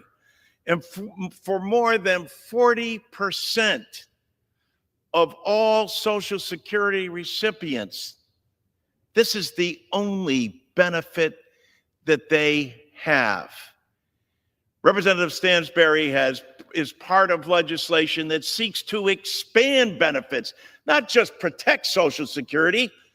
Congress hasn't acted on Social Security and its expansion since 1971. Richard Nixon was president of the United States. But because of the initiative and the energy and the enthusiasm of members of Congress, like Representative Stansbury, people in New Mexico and all across the country. Mr. Speaker, it might surprise you even as well to know how many people are in your district as well and equally served. More than $300,000 comes in monthly to your recipients in the great state of Virginia and in your district. But that hasn't changed in over 54 years. So now is the time to act. Now is the time to get behind Representative Stansberry's legislation that will be incorporated in the Ways and Means configuration on Social Security that will benefit the people. As she's indicated, this is America's #1 anti-poverty program for the elderly, the #1 anti-poverty program for children, and more veterans rely on Social Security disability than they do the VA. I yield back to my colleague and thank her for her efforts and her initiatives. Thank you, Ranking Member. I am so proud and honored to be in the fight with you, and more importantly, to be in the fight for America and for our veterans, seniors, and children. So let's do this, America. Let's protect Social Security. I yield back. Chair recognizes the gentleman from Illinois, Mr. LaHood, for 5 minutes. Mr. Speaker, I request to address the House for 5 minutes to revise and extend my remarks. Recognized.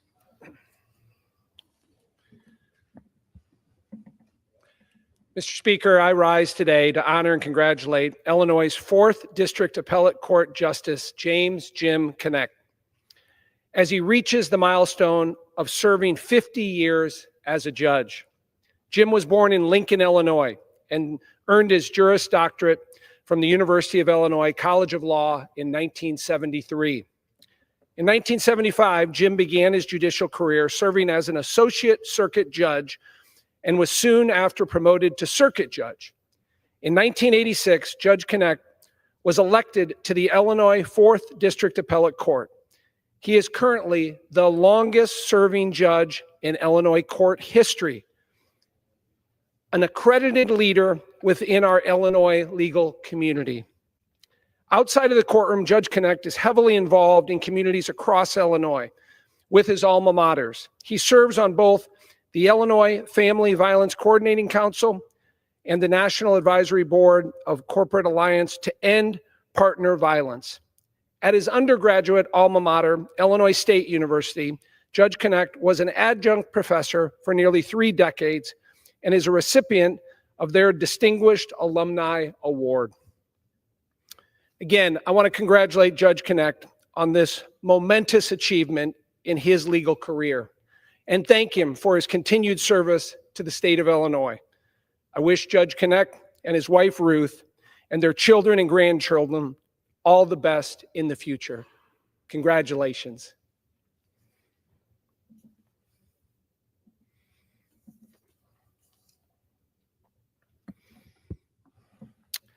Mr. Speaker, I rise today to recognize Jim Collins for his extraordinary 20-year tenure as president of Loras College in Dubuque, Iowa.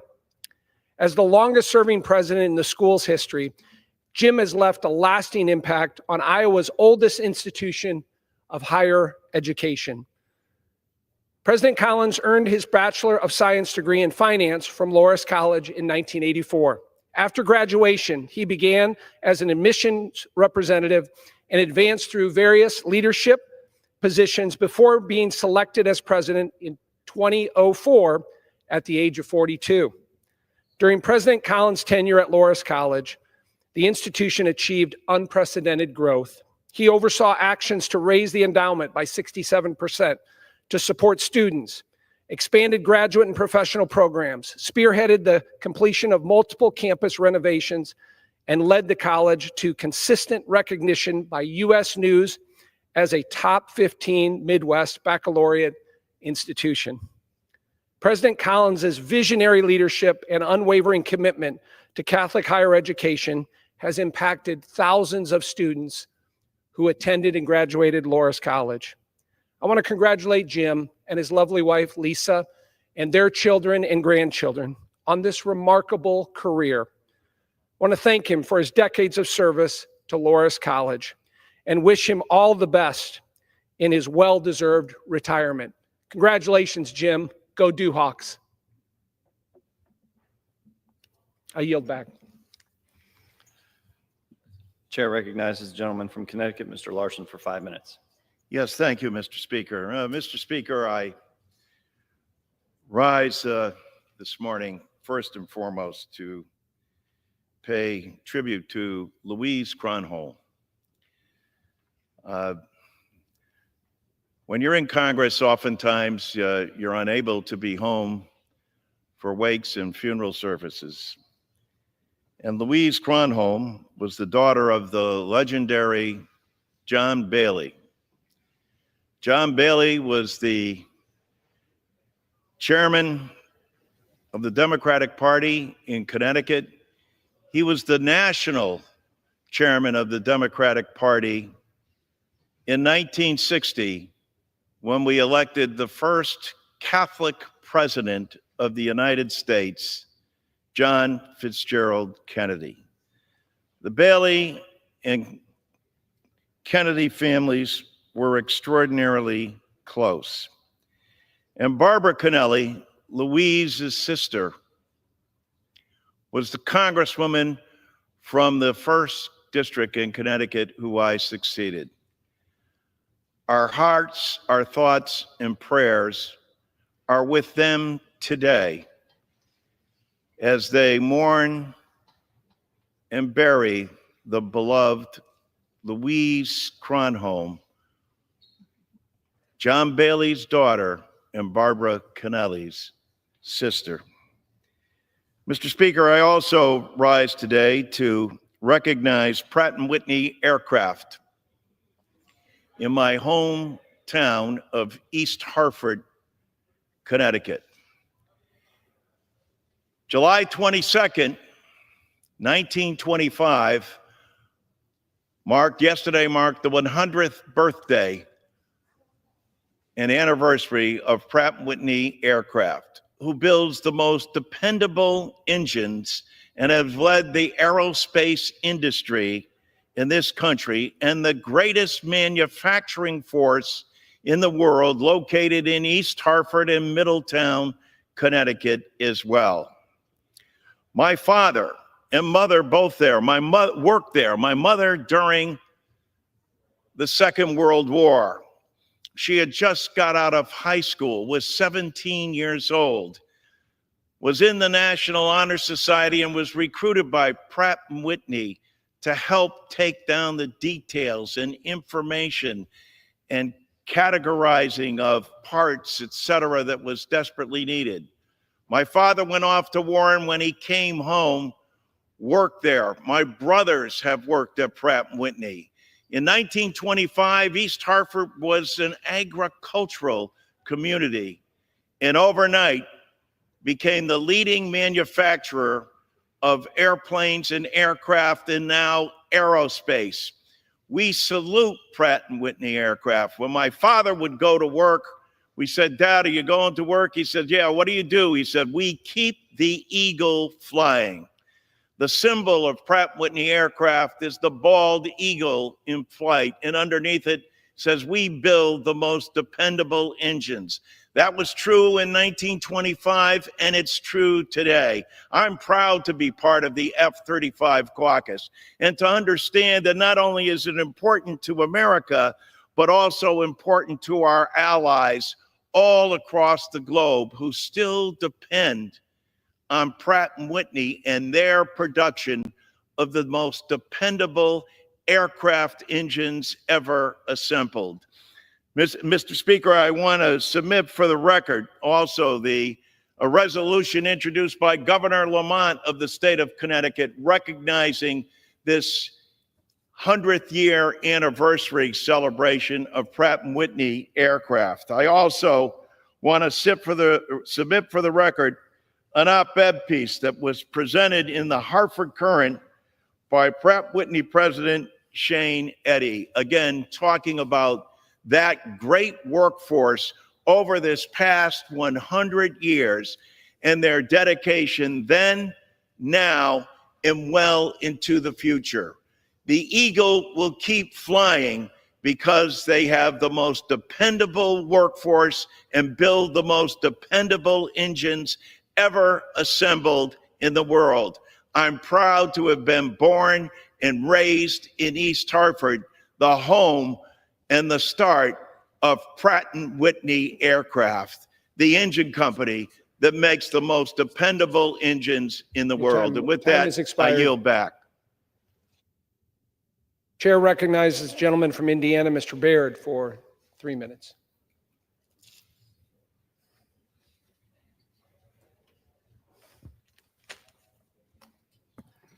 Thank you, Mr. Speaker. I rise today to honor Chuck Connor, who officially retired on Monday, July the 14th, after serving as a national agriculture leader since 1997. A Benton County native and a graduate of Purdue University, Chuck Connor served as the president and CEO of the National Council of Farmer Cooperatives for over 16 years. From 1997 to 2001, he served as president of the Corn Refiners Association. He also has a storied career in public service as Deputy Secretary of and the Acting Secretary of the U.S. Department of Agriculture under President George W. Bush. Chuck Connor continued his public service as an advisor to U.S. Senator Richard Lugar from Indiana for 17 years. We're grateful for his decades of service and work to benefit our great agricultural industry. I wish him all the best as he embarks on retirement. Mr. Speaker, I rise today to honor Kent and Isabella Chisholm, who outstanding Hoosiers. Kent is a fifth-generation family farmer in Indiana who focuses on growing corn and soybeans. His wife, Isabella, currently serves as the American Farm Bureau Federation Women's Leadership Committee Chair and is the former second vice president of the Indiana Farm Bureau. The Chisholms are intentionally recognized and internationally recognized for their hard work and dedication to promoting America's great agricultural industry. Their farm family and the family farm has also been a home for workshops, farm visits, and open houses. The Chisholms recently received the 2025 Indiana Farm Master Farmers Award for their work advocating for agriculture. Indiana's agricultural industry is better off thanks to the Chisholms, who have used their experiences to be prominent voices for agriculture at the state, local, and national levels. I am grateful for their work that has certainly benefited Indiana and our farmers. Mr. Speaker, I rise today to discuss how the big, beautiful bill makes American energy dominant again by resuming leasing for dominant and domestic energy production. This includes onshore and offshore oil and gas leases, as well as coal leases. The one big, beautiful bill strengthens the grid reliably and invests in building key energy and critical minerals infrastructure through the Energy Dominance and Financing Program. This legislation also finally repeals the Green New Deal subsidies from the Democrats' so-called Inflation Reduction Act, such as the tax credit giveaway for expensive, unreliable electric vehicles. This historic bill also restores our energy security by starting to refill the Strategic Petroleum Reserve, which was drained under the previous administration.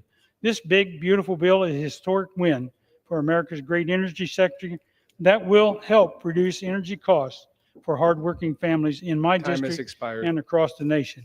And I thank you and yield back. Thank you, Mr. Baird.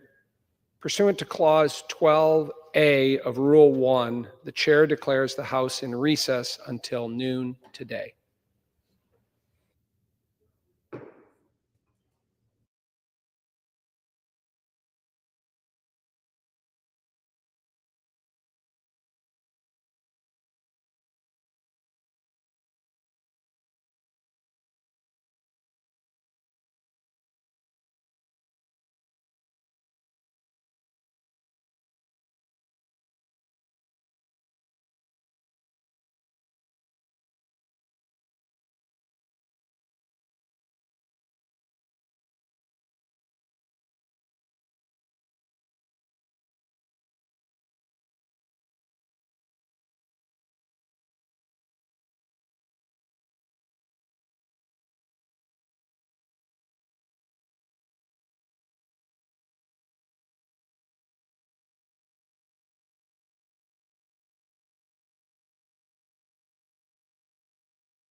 The House will be in order. The prayer will be offered by our guest chaplain, Reverend Richard Kunst from St. James Catholic Church in Duluth, Minnesota.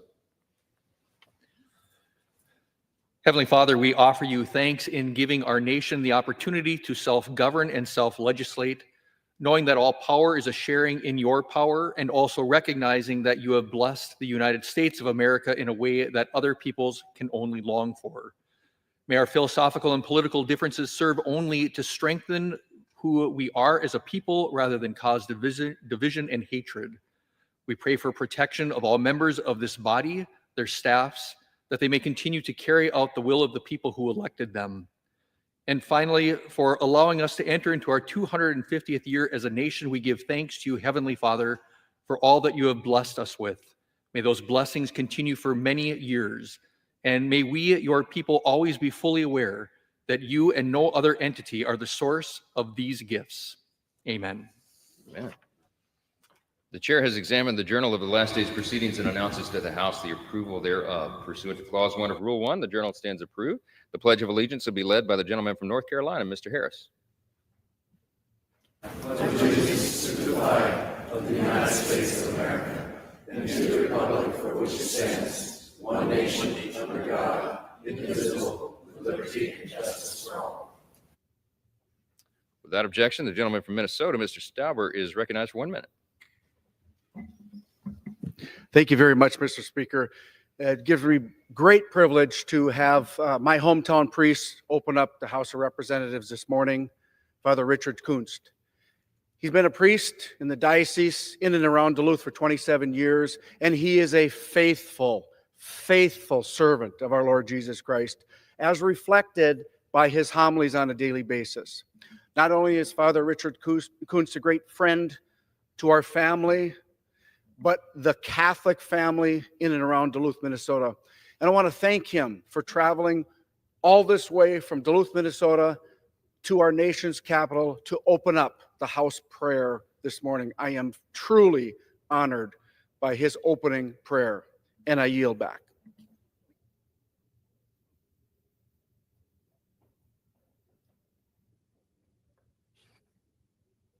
The chair will receive a message.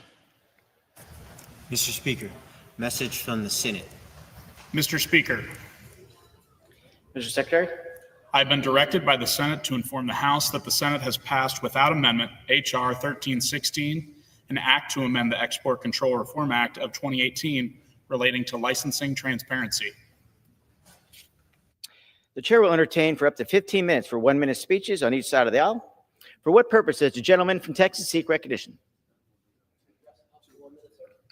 You're recognized. Without objection.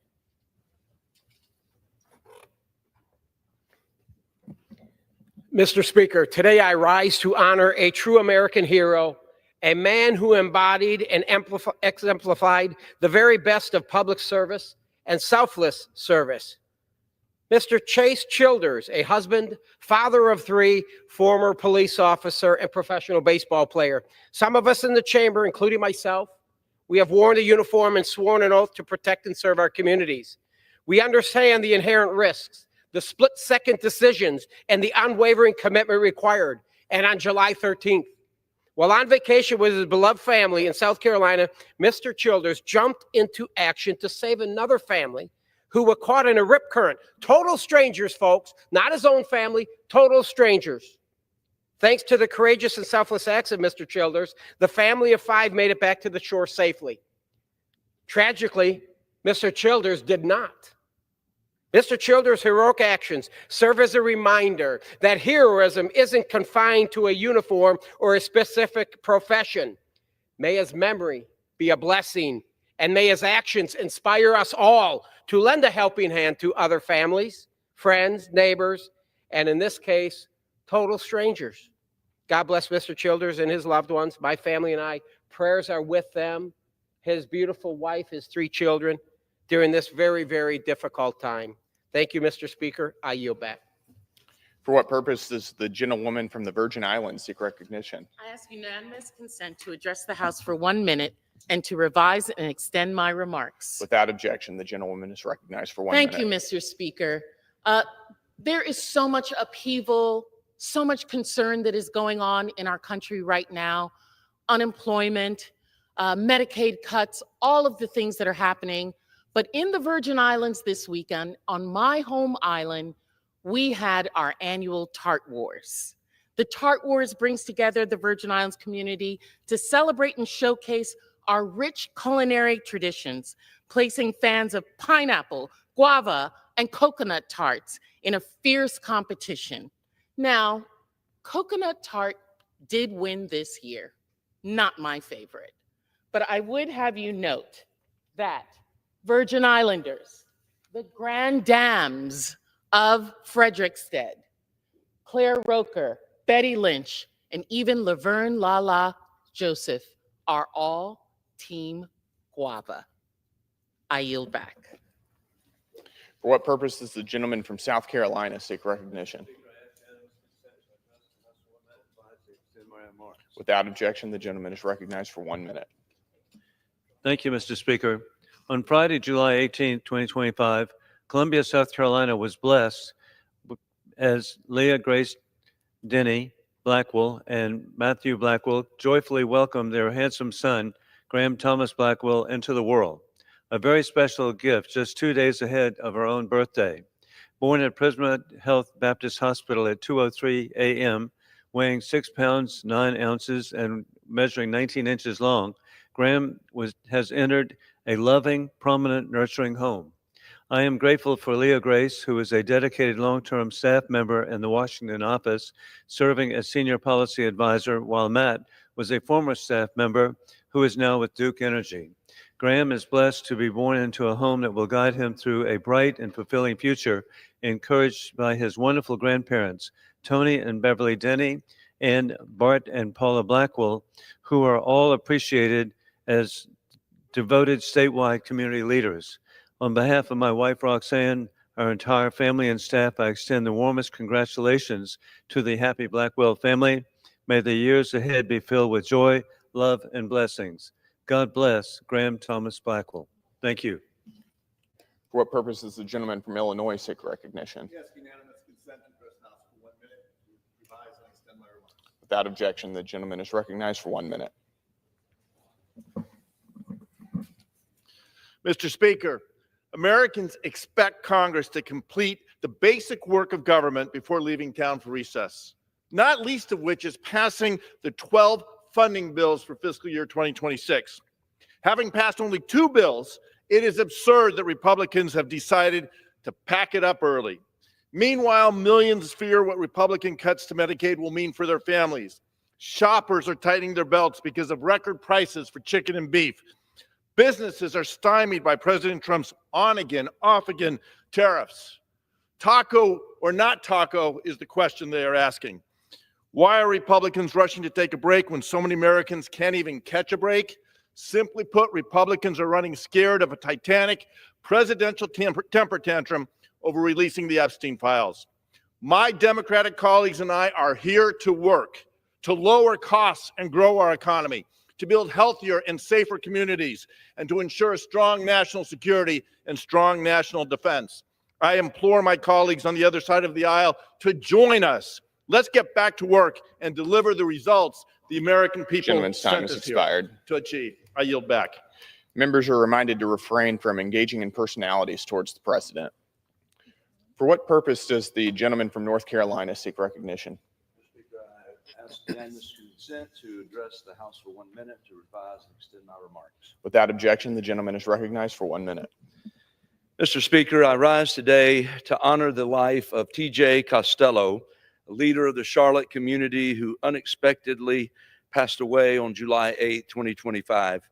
Mr. Costello's life was marked by sacrifice and service to his country as a Marine, leading combat operations in Iraq, and then to our local community as a business leader and faithful church volunteer. He also served my district by guiding hundreds of young North Carolinians through the nomination process at the U.S. Naval Academy, of which he is a proud alumnus. A devoted family man, TJ married his high school sweetheart, Julia, and had 3 beloved children. And I'd like to remind them that 1 Corinthians declares, "No eye has seen, nor ear heard, nor the heart of man imagines what God has prepared for those who love him." I ask my colleagues today to join me in celebrating the wonderful life and legacy of T.J. Costello. Mr. Speaker, I yield back. For what purpose does the gentleman from Massachusetts seek recognition? Without objection, the gentleman is recognized for 1 minute. Mr. Speaker, Donald Trump and this Republican Congress just enacted the largest transfer of wealth in history. They cut 15 million people off of their health care and decimated food assistance for working families to give tax breaks to billionaires. Last week, I joined my dear friend, Representative Ayanna Pressley and Project Bread in Boston to hear directly from people experiencing food insecurity about how the big, ugly bill will make their lives more difficult. We heard from hungry moms and grandmothers, food pantry leaders, local officials. Each and every person who participated in the roundtable spoke about how the big, ugly bill will increase hunger. If Trump and Republicans in Congress spent 5 minutes listening to anyone living paycheck to paycheck, they'd know how devastating these cuts are. In Massachusetts, we are crafting a plan to prevent families from going hungry amid these reckless federal cuts. Governor Maura Healey, her administration, and local advocates are forming an anti-hunger task force to adopt long-term solutions to support families in Massachusetts and work to finally ending hunger now. I yield back.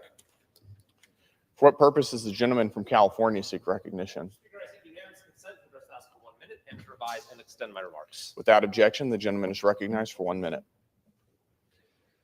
Mr. Speaker, I have asked Attorney General Pam Bondi to open an investigation into the fire aid concert that took place in the aftermath of the devastating Los Angeles fires. What has happened, what we have learned, is absolutely beyond belief.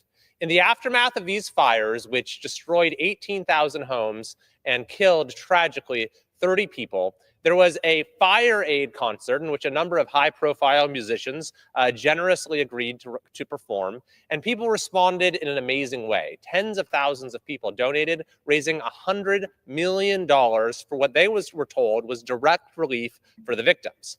But now we've learned that this money didn't go to the victims at all. Instead, it went to nonprofits, some of which have nothing to do with fire relief, where they promote things like voting and civic engagement and multi-generational power building. Some of them aren't even located in LA. So I've asked the Attorney General to open an investigation in order to restore the intent of the donors, in order to make the victims whole and to bring accountability. I yield back. For what purpose does the gentlewoman from Texas seek recognition?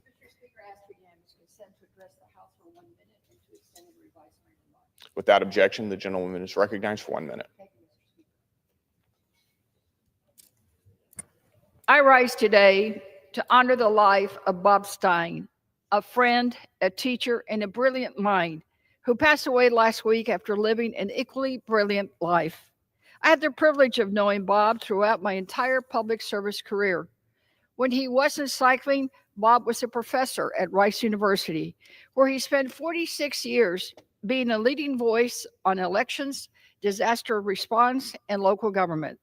But to call Bob just a professor wouldn't capture who he truly was. His classroom extended far beyond Rice.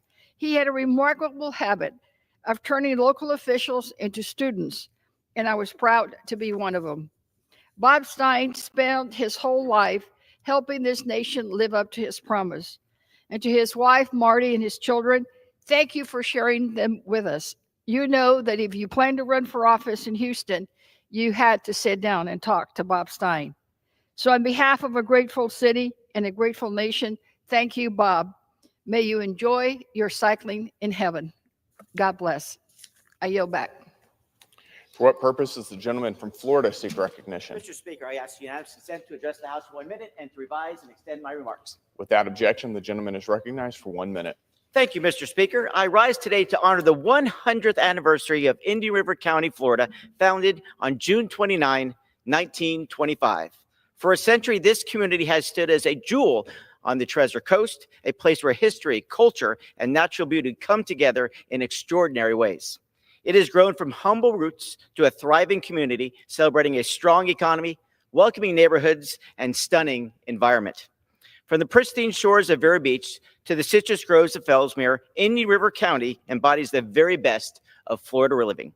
Today, we recognize and celebrate a century in paradise. Congratulations to the people of Indian River County on your 100th anniversary and 100 remarkable years.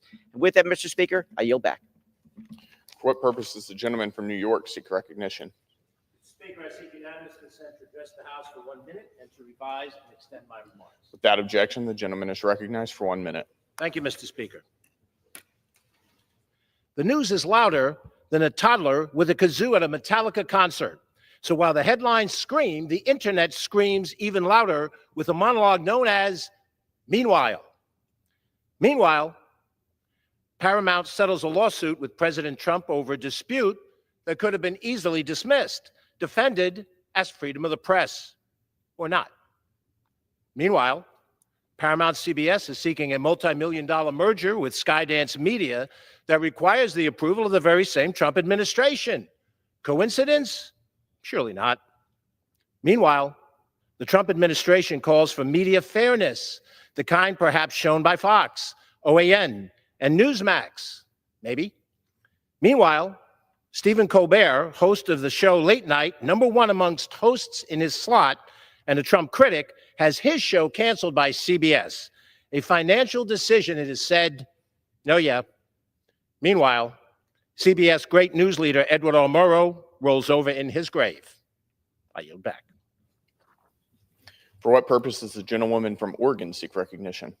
Speaker, I ask for unanimous consent to address the House for 1 minute and to revise and extend my remarks. Without objection, the gentlewoman is recognized for 1 minute. Thank you, Mr. Speaker. Mr. Speaker, I rise today as a mother, a physician, and a member of Congress horrified by the ongoing massacre in Gaza. This is not a humanitarian crisis in abstract, and it is the result of choices leading to preventable famine. While bombs are leveling entire cities, the only so-called aid group allowed in, the Gaza Humanitarian Foundation, is annihilating the very principles of neutrality and humanitarian relief. And now we are hearing reports that aid will be contingent on a ceasefire. Let me be clear, that is morally bankrupt. You do not negotiate over food. You do not bargain with medicine. You do not turn aid sites into death traps. Palestinians in Gaza deserve safety, dignity, and the right to self-determination, not starvation. Oregonians have been clear. The United States has a moral obligation to use its power to end this tragedy. A critical step is demanding the UN Relief and Works Agency is immediately reinstated in Gaza for large-scale aid delivery. Thank you, Mr. Speaker. I yield back. For what purpose does the gentleman from New York seek recognition? Without objection, gentleman is recognized for 1 minute. Thank you, Mr. Speaker. In upstate New York, we make things, and this past weekend we made history when Amphenol Aerospace celebrated its 100th anniversary in Sydney.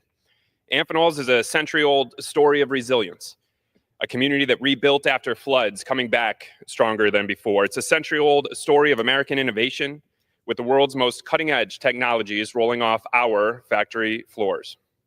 It's a decades-old story of the power of labor, a true partnership between Amphenol and the Machinists Union with good jobs, good wages, and a strong middle class. And it's a century-old story of American strength.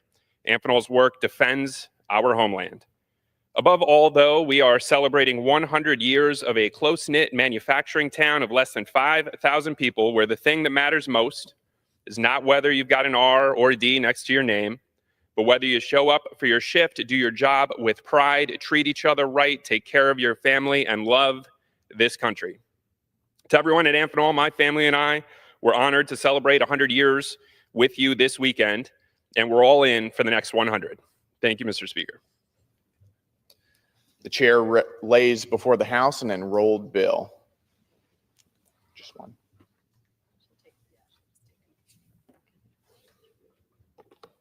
Senate 423, an act to protect regular order for budgeting for the Department of Veterans Affairs and for other purposes. And the chair lays before the House a communication. The Honorable the Speaker, House of Representatives, sir. Pursuant to Section 2B4 of Public Law 118-144, the Commission to study the potential transfer of the Weizmann National Museum of American Jewish History to the Smithsonian Institute Act, I am pleased to appoint the following individual to the Commission to study the potential transfer of the Weizmann National Museum of American Jewish History to the Smithsonian Institution. The Honorable Kathy Manning of Greensboro, North Carolina. Signed sincerely, Hakeem Jeffries, Democratic Leader. Pursuant to Clause 12A of Rule 1, the chair declares the House in recess, subject to the call of the chair.